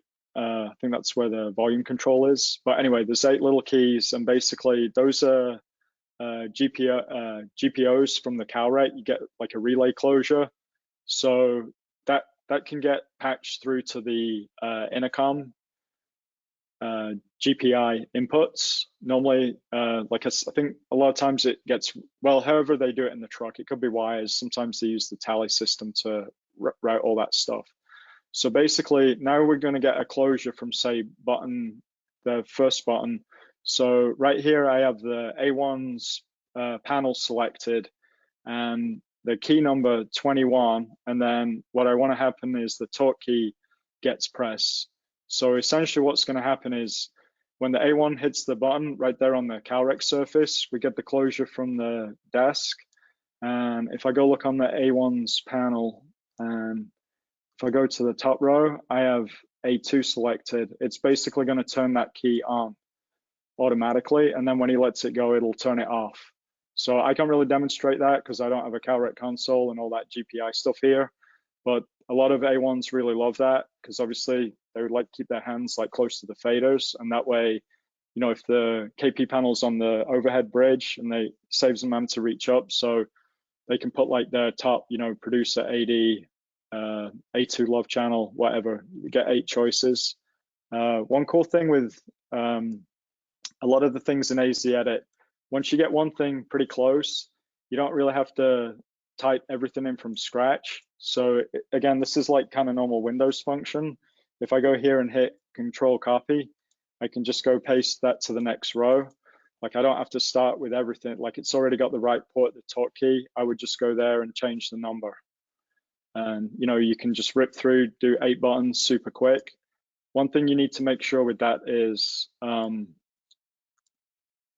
you have to make sure when you set that up, you can't have a latch disable there, otherwise it'll prevent that whole thing from working. So if you do all that programming and you're pretty sure you got the GPI trigger in and everything's good and it's still not working, just go ahead and make sure you don't have the latch key on. So I know we get that request a lot for the audio guys, and happy to help them. It's pretty easy to set up as long as the GPI wiring's in place. All right, so UPLs, I'm going to skip that for right now. User resources, that's part of UPLs. Assignment groups, I got no idea. I never use it. I'm sure it's something great. I don't use it. I do use this auto dials all the time. So basically auto dials, this is like a phone book for dialing out on the TIFFs. Instead of, hitting the TIFF key on the panel and you're trying to dial in the number, and then now we always got all these conference bridges with all these different pin numbers, and then you mess it up and then you got to start over, hang the TIFF up, go back. So basically if you just come over here, go into the auto dials, you just put the number in, and if you need to space out because there's like a bit of a message before you put your pin number in, you just use some commas. I think normally like 8 or 10 commas is about right. You can experiment and then put in your number, put a pound key. So now you have an auto dial. You do need to hit the enable button. So now on the key panel, you just hit the whatever TIFF you want. You get like a little menu choice. Either way, if it's like a KP32, it's going to be over on the right-hand side. Or if it's on the new 5032s, you'll just see it in the middle. So you just scroll, hit auto dial, scroll to the one you want and hit it, and it dials that whole string. And we use this all the time. This is really a great feature. Again, if you're building a bunch of these, say it's the same first number and the pin number is different, just again, Control C and Control V, and it'll copy it. And you just open it up, change the pin number. You know, you can rip down, get a bunch of numbers right. Or like a lot of times in trucks, you know, you get into this thing where some numbers you need a 9, some you don't. So a lot of times, if I have like a backup line for something, you know, I'll need the same number, but it needs a 9. So 9 comma, you can add that in. And I think in the Odin, they might have, let's see, yeah, I think they added a few extra characters there. Sometimes you can run out, which is annoying. So definitely check out the auto dials. That is a big time-saving help. So we talked about cross points a bit. Vox I was going to go over at some point. I think we really covered all the main features there. Let me just throw it over to Patrick if you got any thoughts or what we should do next or questions.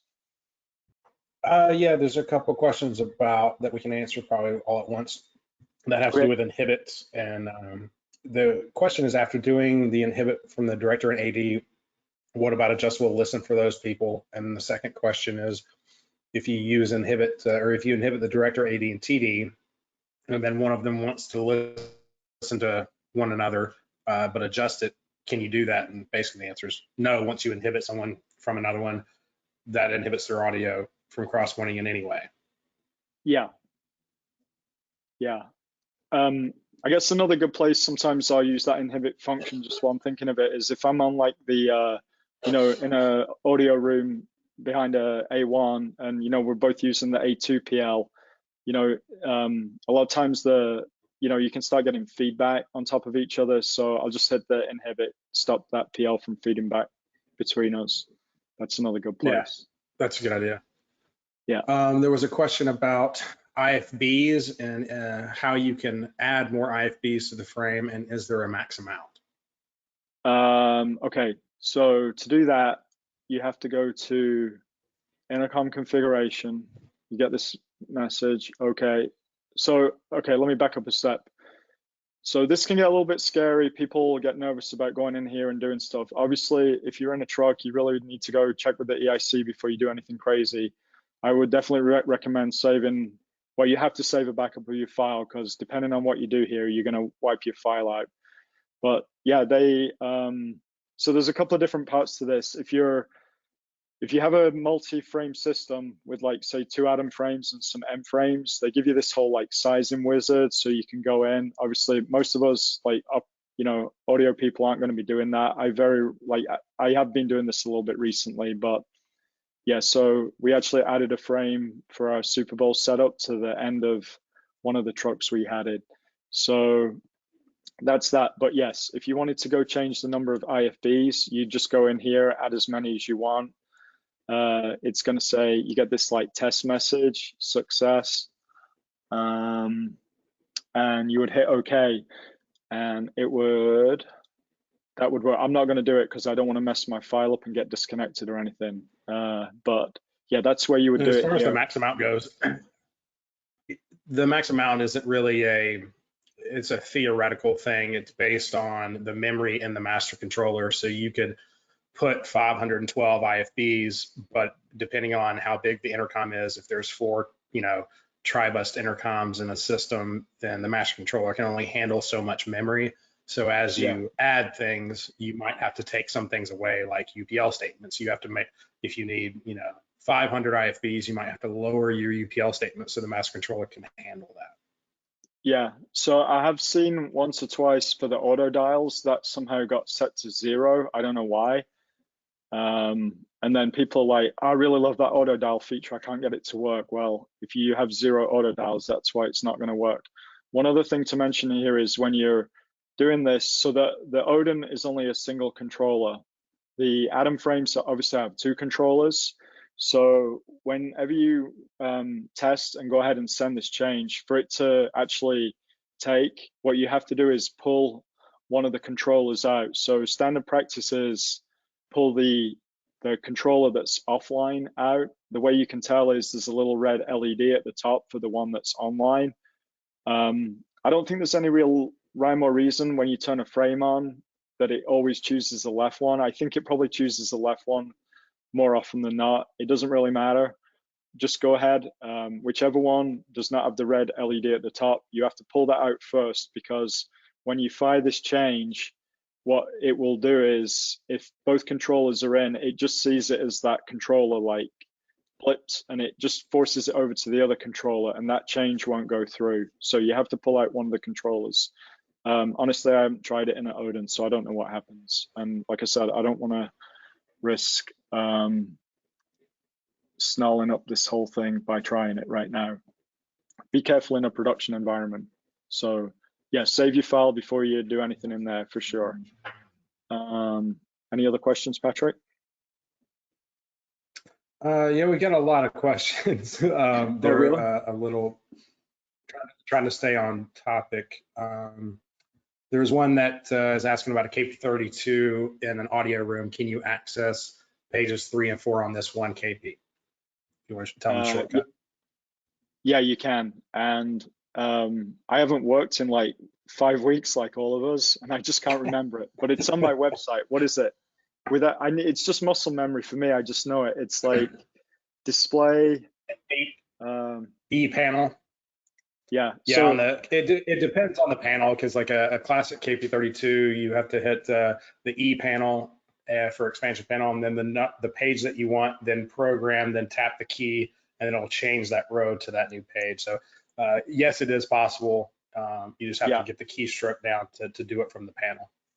So Pete, like Pete mentioned, I have a little corner on the internet called thecomsguy.com, and I have a whole bunch of stuff there. Like basically everything I just went through is all here, and I'm not here I don't have ads on my website. It's just there as a resource, help people out. So yeah, if you go there, I have a KP32 menu. I'm sure everybody will put money in the tip jar when they go to your website, because it really, really, really helped me a lot.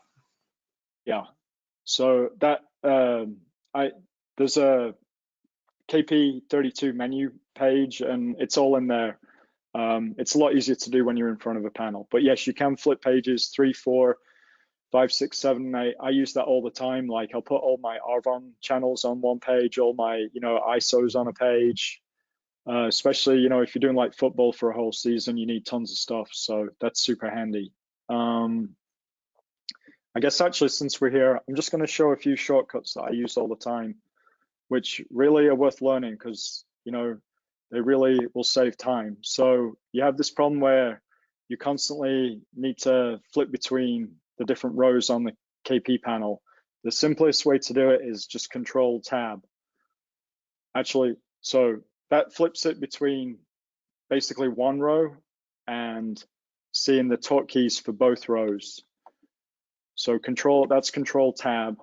I use this all the time. If you're just in the one page, if you just hit page up and down, it'll just take you between the 2 rows. So that's super helpful. I know the problem everyone has is like a lot of keyboards don't have all these different keys, especially like in trucks. They got that tiny little Calrec keyboards, a total nightmare. I don't know how A1s deal with that thing all the time. But yeah, so page up and page down is super handy. Like I said, the Control Tab will flip you between the full row. And then if you're here on like this view, so now we've got torque keys, listen keys. Okay, so let me go back to this view. Okay, so now that's all torque keys. If you just want to flip over and see all the listen keys, if you hit Control T, that gives you like the listen keys as well. So I live in these shortcuts, super helpful. Another one is when you're sending your changes, instead of going up to the arrow, if you just hit F10, it does the same thing. So that's helpful. I use that all the time. And then here's another really fantastic one. So like I said, in preferences, this is why you want to take a little time and make sure this is right. So this box right here on alphas, allow alpha edit from any view, Control F12. So say I want to change my A1 alpha. Obviously, you go over here, navigate to that panel, change it there, and then you're going to be going back here to do something else. Well, if you just hit Control and F12, it brings up the exact same box as if you went over there. So again, I use this all the time, but I'll give you guys a big warning here. And I screwed this up at the Masters last year and nearly gave the AD a heart attack. So I speak from experience. So the problem is, like, if you're here, if you're anywhere and you go Control F12, it does it. I'm changing the A1 alpha. But if you just happen to land in a box there by mistake and you're in a rush, so now if I hit Control F12, I'm actually changing this PL. So that's very powerful. So again, it's a great shortcut, but just make sure you're changing the thing that you want, and like give it a second glance before you hit send. Yeah, that was not a good moment last year. So be careful. Yeah, that was a lot of fun. Not for me, it wasn't. All right. So there's a bigger question. I don't know if you want to go over it yet or not. Is Tribus versus trunking? Can you round that out and I'll think ahead. Let's see if we sure. get to that. Tribus versus. All right. Yeah. Okay. Go for it. Okay, so Tribus versus trunking. Tribus basically is a fiber connection and an Ethernet connection in between multiple frames that creates one system. You have one frame, you can point to point each other or different intercom panels, and when you Tribus another frame into it, it acts the same way. It's just one big system, but multiple frames.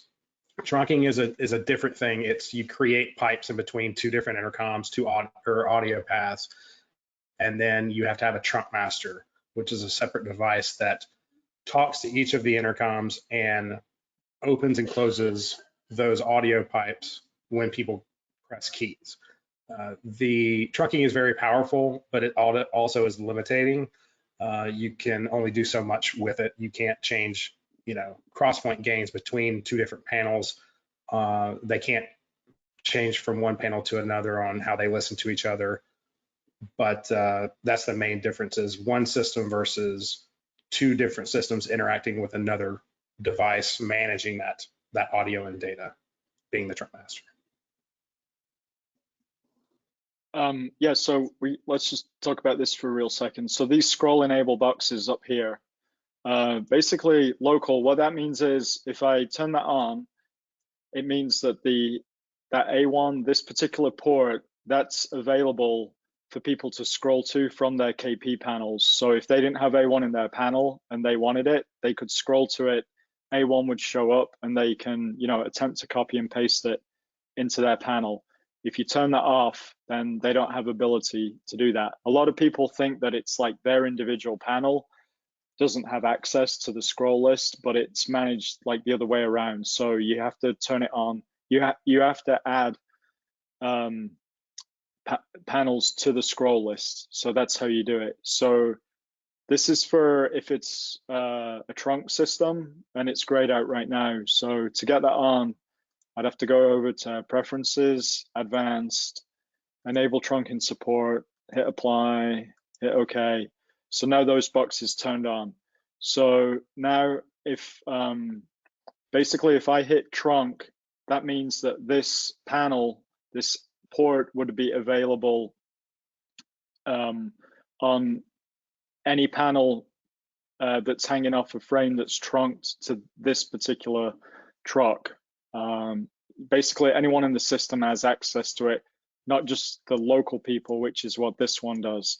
And then AZ Edit, that has to be on. So if you're in a different truck running AZ Edit that's connected locally to that frame, you would have access to see A1, so you could add it to their panel.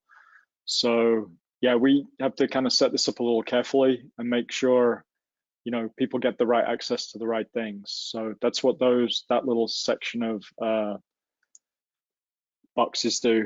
PAP, that's for the PAP panel. I don't know why it's really here, and I don't know. It's always enabled for every port. The PAP panel basically is for the A1. So it's a separate panel, looks like a KP panel, but it doesn't have the speaker.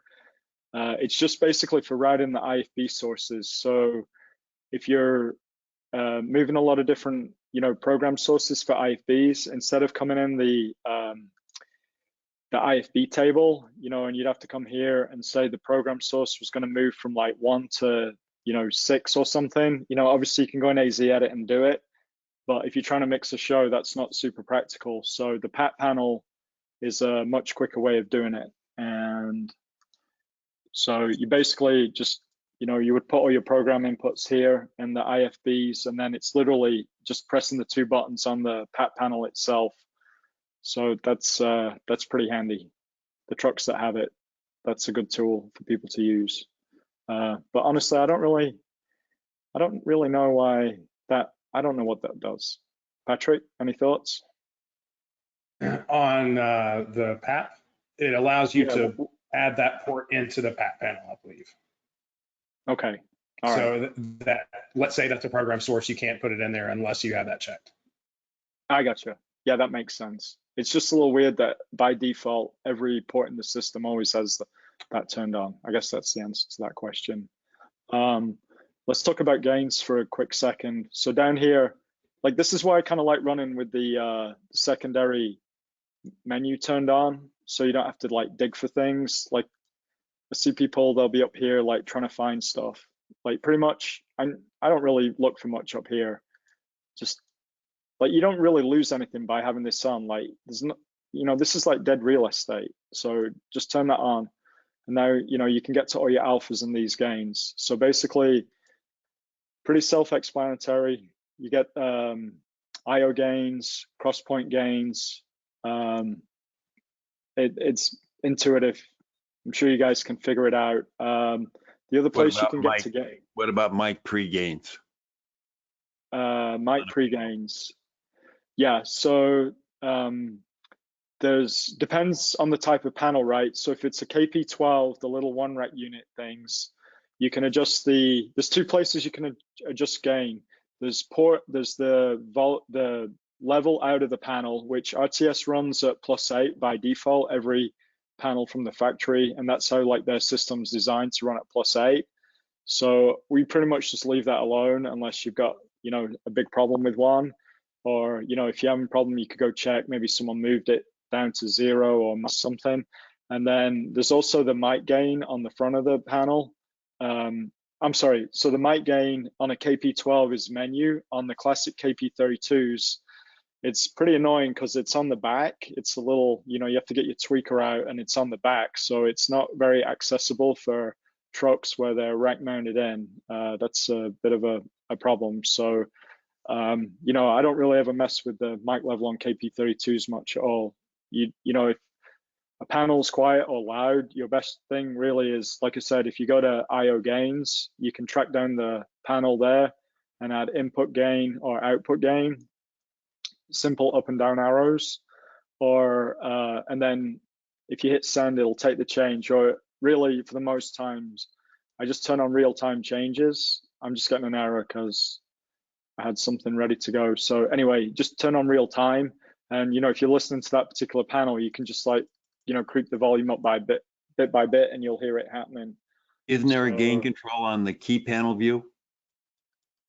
Yes, I was just going to get to that. So here they added this. It's not been around all that long, but yeah, you just hit that little speaker icon, and you basically get into the same thing as all of this is. So again, just hit real-time changes, and now you can just move that slider around. Yeah, that works. That works well. Use that all the time. Yeah. Okay. I guess ready for some more questions. Let's see. There's a question so I'll read it verbatim. Over Arbonne trucks, between trucks, let's say the home director wants to point the visit director. Is there a way for him to force open the viz director listen, similar to point within the trucks? I'm assuming that the question says over Arvon trunks, what they mean is Arvon 4 wires in between two shows or two different trucks that are not trunked. If it was trunked, then it would just act like any other panel, and when you press the home director, it would, force the cross point to a Z. But if it's two different frames that are not trunked and you're just using 4 wires, you can do it with box and UPLs. That's a little bit deeper of a explanation. I don't know if Andy, if you wanted to get into Vox UPLs and anything like that. Yeah, I can try real. So we have I'm happy to go, beyond the top of the hour, but I guess we kind of are getting to the end. I'll go hit a few UPL things real quick. So RTS, we have this thing called UPLs. It means user programmable logic. So you can basically do more powerful things, I guess. I'll just open one up. So I'm going to get a little warning. There's something goofy with my my instance of AZ Edit.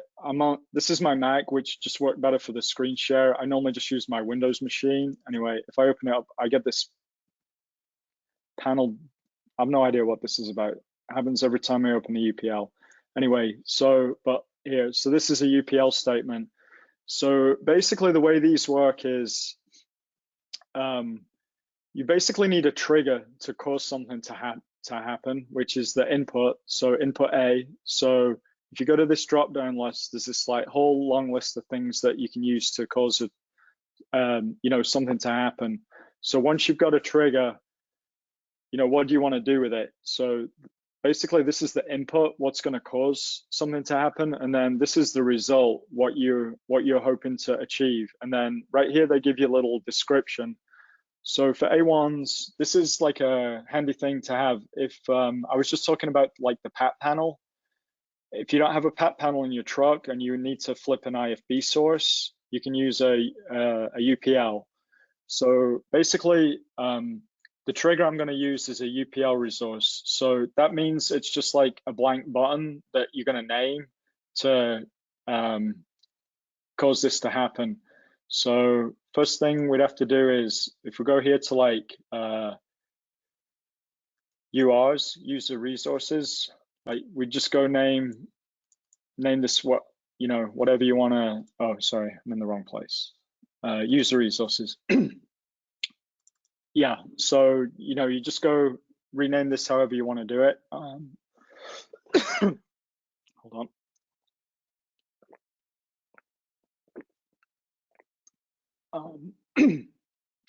I can't think of anything. So star IFB. Okay. So that's just basically a button that we can put on a panel now. Go back into the UPL. Get that error again. Okay, so UPL resource. I'm going to choose the one that I just made, star IFB. So now this is basically saying whenever we hit that key, which we're going to put on a panel in a second, it's going to cause this to happen. Output action, set IFB program input. So then you would choose your IFB. So I just chose 3, reporter. And then I'm going to flip. So right now in that IFB table, I think I have 3 routed to 3. So what if I want to make it 4 for a minute? So basically now whenever I hit that, it's going to flip the IFB program source from 3 to 4. Go back to the A1 panel, put star IFB there. So whenever the A1 hits that key, it's just going to basically, you could actually, if you want to try this out, you can just go see it, put that on your panel, go in the IFB table, and then when you hit that button, you'd literally see right here, that would change from 3 to 4. And then when you release that key, it'll put it back. So that's a good little thing on the UPLs.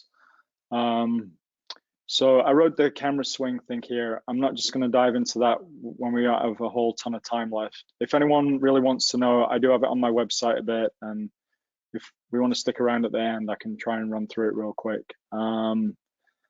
This is what Patrick was getting to with the Vox. So I run into this. Actually, this is good for now with all these digital wireless PLs. So as great as they all are, you still kind of get this like teeny bit of latency, and it can cause your PL like to sound a little weird, like you get a little flange in, or say it's like a 2 to 4 wire, you've got like tons of stadium wire and it's noisy, you just can't get it to sound good. So ordinarily, like in the PL, if we had like a 2 to 4 wire interface, you would go add that to like the camera PL, like you'd be a talker and a listener, right? We'll say like this particular interface is giving you a hard time, it's noisy.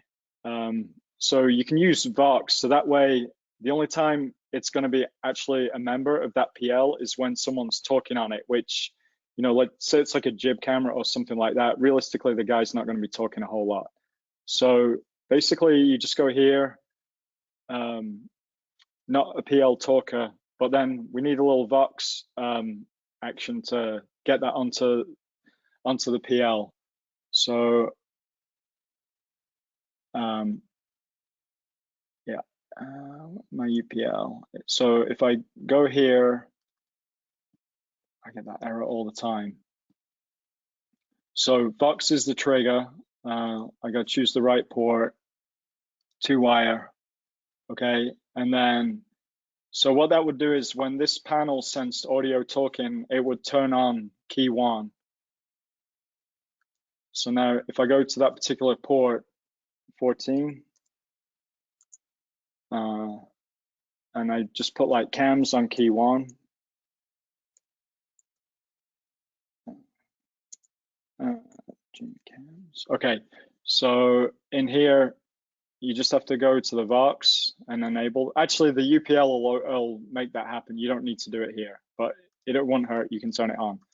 So now basically what would happen is anytime someone talks in on this port, it's going to trigger that key and talk on the camera PL.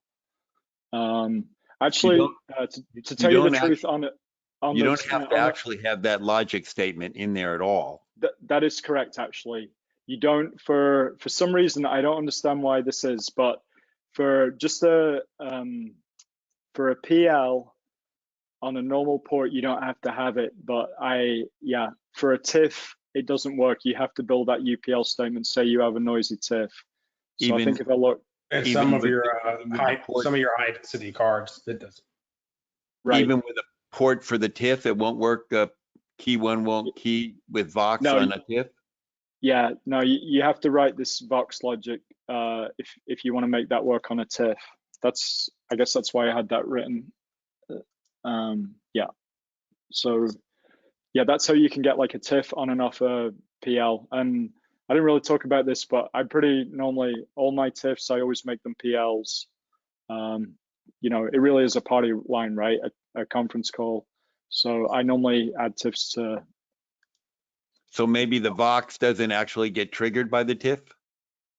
Yeah, like I said, I tried it. I actually got an inquiry about that. Someone was like trying to make it work, and I'm like, oh yeah, that's right. That's weird. I don't know why it doesn't work with the TIFF. And I wrote the logic statement, and it worked. So that's that. Any other UPLs? Yeah, we're kind of getting a little. Yeah, Telix is very firmware based. Yeah, Telix is very firmware based. So, you know, I know we ran into some issues on high density like MADI cards where the Vox wouldn't trigger properly with what y'all were just talking about, and that we had to write the UPL statements for the Vox to trigger. And then at some version of firmware that was fixed. So it's RTS is very ever changing. So I just had a list of a few things I wanted to try and remember to talk about. We get this problem all the time where I get basically, you know, some company, vendor, whoever, they'll trunk 2 trucks together, and then they get done, it's like 2 in the morning, they pack everything up and they don't normal the truck back properly. So the problem is once you trunk a system with a trunk master, the trunk master takes ownership of whatever ports you're using to do the trunking with. So say you have a whole bunch. So if it's like a MADI card and they use like 64 channels of MADI and they disconnect the trunk master and forget to normal everything up, like you basically can't use those 64 channels at all.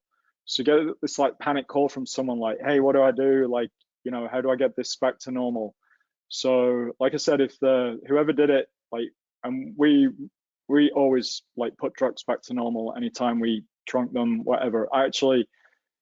I've started, whenever I connect to a truck now, I save the file and I do a save like as found, and then we do the show, and then I put that file back in when I walk away. Anyway, if it's a trunk system, if you go, if a port was trunked and you need to remove that, you just go here to status port, and there's a little check mark thing here, show and status. So under type, it'll tell you all the ports that are trunked. And then, like, remember how I was saying like the columns are a super powerful way to sort? So you just go here and you would see them all at the top, and then you can just like hit them all and then right click, and then there's an option there, remove trunk port status. So that's the quick way of like how you can fix that problem when trucks don't get normalized. I get that call probably every 6 months or so, probably a bit more. And then the other question people ask about that is, if, like I said, when they trunk a truck, they might rename it for whatever the show is. So down here, like right now it says Odin. If this was connected to a trunk master, you know, you'd rename it maybe for whatever. If they forget to do that, there is no way you can change it back without having it reconnect to a trunk master. There's no way in AZ Edit to change that frame name. So if somebody's doing trunking, you really should pay attention and try and get everything back the way you found it. Even if you reload a base file, you don't change it back? Nope. That name is set by the trunk master. Yeah, the only way to change it is to re-birthday the intercom by resizing the frame. Then you couldn't change the name; it'll just come up as local. Yeah. Another thing I was going to hit on just really quickly, because I've had this inquiry a few times. I actually had an inquiry from I think it was Spain. This guy's having terrible trouble with his frame and listens weren't working. So I had him send me his file, and what had happened is, basically, if you're going to go delete keys out, you can hit like the space bar, right? And it basically will clear the key out. So people will like hit space, just like tab across like that, and it clears everything out that's there. So the problem with that is, if you're not super careful, what had happened to him was he actually ended up with an alpha that was alphaed spacebar. Okay, so now when you go back here, and if you're using the spacebar, let me go to an actual panel. If you're using, so now if I hit the spacebar, I'm actually putting that alpha, that port there, which is obviously like a complete disaster. So I don't recommend using the spacebar as the delete key. I guess I had a habit of doing that early on, and I saw this problem come up, and then like I've had it, people ask me about it a couple of times. So just use the delete key. Make sure you don't have spacebar as an alpha. That will cause complete havoc and chaos. Yeah, so I'll put that back to N05. Yeah. See, there it is. You'd have all those ports there, but wouldn't know what the heck was going on. So I just used the delete key. Trying to think what else I was going to talk about. Just in terms of like all these different firmware revisions and AZ Edit, one thing that's good is if you download the whatever new version you have, and this applies to like hardware as well. Like they'll put these release notes in all the firmware, but if you go here to release notes, it's actually probably not going to open for me. Oh yeah, there we go. My Windows side isn't connected to the internet, so I wasn't sure whether that was going to open. But basically in the release notes, they put all these different things of like everything they've worked on. And this, like, you can like literally go back and read 20 years of RTS history all the way back to version 2. So if you're super bored, you could go read the whole history of how AZ Edit's evolved and all the things they've added. And I know people think like AZ Edit, like just going back to what we were talking about at the start, They're like, you know, it's this like crusty old interface. It really looks the same. You know, when are they going to come out with the Mac version? You know, when's the web GUI version coming? Like, basically, like for me and Patrick, you know, we make basically all of our living when we're working normally from this interface, and it works great. You can have, like we said, 10, 12 people working away.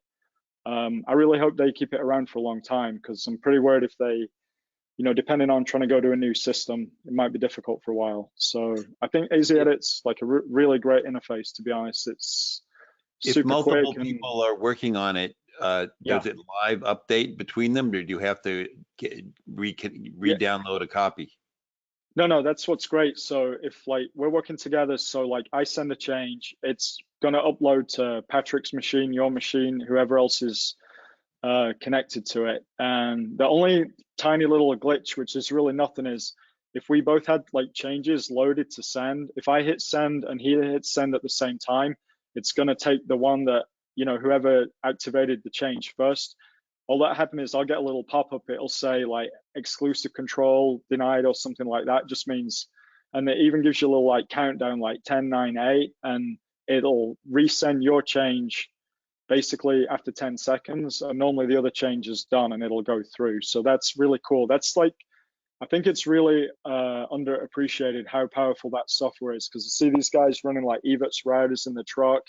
Like, and the guy in the A unit, you know, they're on their Chrome browser, they got to call over and make sure no one else is sending a change. Like, hey, you know, commit the change. Like, that would drive us crazy trying to run these big comm shows. So, yeah, I think good job, RTS. AZ Edit, super powerful, and, you know, just learning the few basics, you know, it's all you really need. There's hopefully that helps. I'm totally happy to stick around and whatever other questions I can answer. I'm sure I missed 100 things. So if you guys watching, you're like, oh, I really wanted to know about this, or I've got this problem, like just go to my webpage, my contact details there. Like I'm on LinkedIn. Like I like getting questions. I love helping people out. So anything I can do, especially right now, you know, I'm more than happy to help. And if I don't know the answer, I can usually track down someone that does. You know, we have a pretty good little community between like me and Patrick and AY, Barwise, and Mike Gilman. Like there's a bunch of us. We've got a pretty cool little thing going in the sports world. So we're more than happy to help.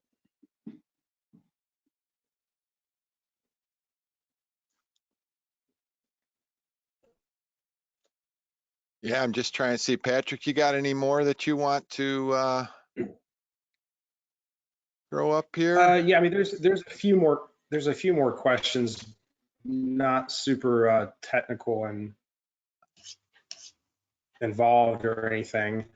There's one about where do you create the standby welcome message? I'm assuming they mean the scroll message on a panel that's going to sleep. Yeah. Yeah, that's just here in system, miscellaneous, and you go key panel, screensaver. And you just you get 2 lines and you put it in. There was a question about the grayed out KP icon in the KP view. Grayed out KP. Right there on the page that you're on. Right next to the speaker. Oh, right, yeah. So RTS, there's an option on the KP5032s. There's actually 2. There's like a control option, and I forget what the other one is. Audio option, maybe. I don't remember. Anyway, there's like 2 little plugins, so they charge whatever, you know, whatever it is for the panel, and then if you pay this extra little bit of licensing fee, it gives you like, it basically means you can navigate the menu like you're at the panel and drive it remotely. This KP panel doesn't have that license, so I can't really show it. And then there's like I guess the other one is like there's a mirror function, right? So you can kind of mirror someone, like, you know, say someone's having a lot of weird problems with the panel over in a different truck or, you know, different office or whatever, you can like mirror that port to your panel so you can check out what's going on. That's a pretty handy feature, but to be honest, not many people seem to be buying the licenses. So yeah. I think there's a pretty funny question that when there's a dedicated comms person on a truck-based show, where does this person typically set up their AZ Edit workstation? So I think, between the shows that Andy and I do, there's very different scenarios. Like for the Super Bowl, we have this beautiful room with, monitors everywhere and intercom panels everywhere. And then you do some other set shoot strike where you're on a TV table under the expando of a truck outside. So it varies drastically. I guess let me mention this real quick. I forgot to touch on this. So in this edit, in the key panel view, they have a thing called key labels. So what this is for, if you turn that on, so if your system's basically built, you've got all these alphas, and we run into a thing where it's like, well, how are we going to alpha the system? Do we go by position or do we go by people's names? So sometimes, like on our big golf shows, we generally try and keep it generic and just do, producer director, and like call the tape machines whatever they are, like red, blue, 100 different tape machines. So the thing is, if someone's absolutely like, I can't deal with this, I have to have the person's name. Instead of changing it globally where it's going to ripple through the whole system, if you turn on key labels, you can just change basically what shows up on their KP panel.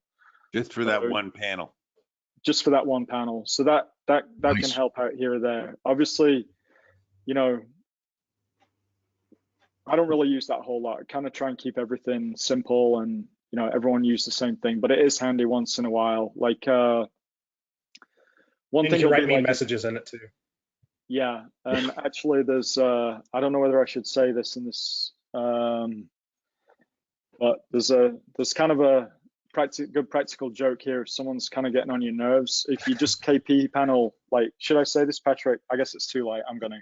So what you can do is if you key label stars across every port, it looks like their panel's not working right, because that's the message you get. So I think Patrick's pulled that gag on a couple of people. My panel's not working.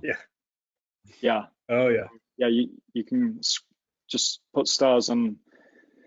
Basically, it looks like every position on their panel's got nothing happening. Yeah.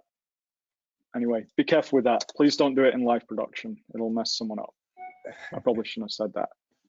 That's all right. Yeah, somebody's gonna do something. Now you're in trouble. You know what? Just put gaff tape over it. Yeah. Oh man. Anything else, Patrick, that you think on your Q&A I list? think there's a lot of questions, but I think we covered them in the beginning, that they can go back and watch the beginning of the webinar, and it should cover it.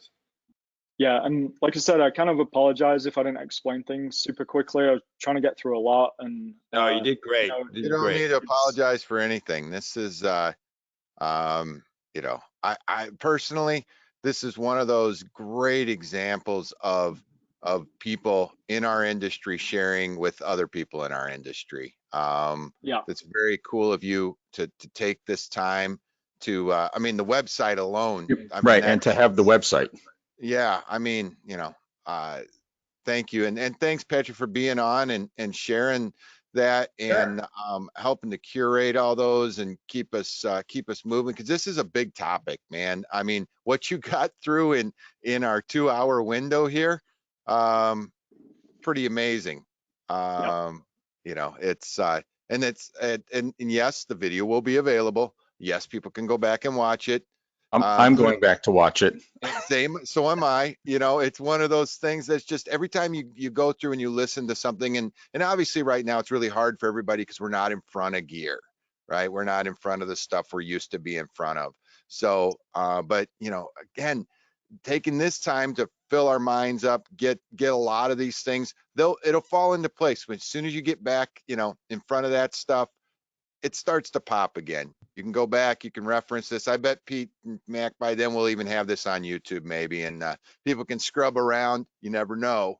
And we'll make sure that Andy has a link to that so people can scrub ahead and find the answer as he's explaining it. Yeah, all the in the questions tab, the time and the second into the video is posted there to find where you did the answer, so they can scrub right to that point and see it. Yeah, so Thanks again for all of this. It's great to meet you. Like I said, this whole thing, I've met more new people just out of the blue, that it's like it's like going through the yellow pages of audio and comms and go, hey, I don't know you, but you want to come on and talk about this topic? Well, it's good of you guys to put this together for all the free time that everybody has currently. So that's a good thing that you guys are doing as well. Hey, for this audience that's on Monday, A1 discussion. We got broadcast A1. Broadcast A1, sports specific. All right, Monday is all sports all day. I mean, the sports radio near me doesn't have anything to talk about. We do. At noon Eastern, we're going to be doing Fred Aldis, Dave Gruntvig are going to be on with along with Michael Mason and myself and Mac and Pete talking about the Super Bowl, right? Talking about the Masters, talking about how do you create a soundscape for listeners that goes from mono to stereo to 5.1 to immersive, right? Or whatever we haven't dreamed up. Then in the afternoon is A2, Sports A2 panel discussion.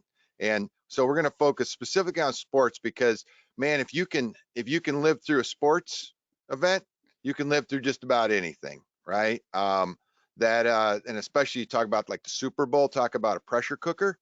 It's a pretty good one. So everybody listening in, please go over and register for that right now. I know I'm coming because I think it's going to be a pretty cool one to sit in on. So I've registered for both on Monday. So I will be there. Aren't you going to be busy? Yeah, thanks for your support, Kelly. Yeah, I'm gonna be there. Well, I want to get my card punched, right, for having attended every one of these. Exactly. Because I know there's going to be a prize. So thanks again, Andy. Thanks again, Patrick. Appreciate your time, and we'll be looking for you on other webinars. And everybody, reach out to these guys with really good, cool questions. And thank yous as well. And remember, in the handouts and posted along with the video will be the PDF of all of the secret key pushes to make AZ Edit work that nobody knows. Secret key pushes. There you go. Mm-hmm. All right. So long, folks. Have a good night. See y'all later. Bye. Bye.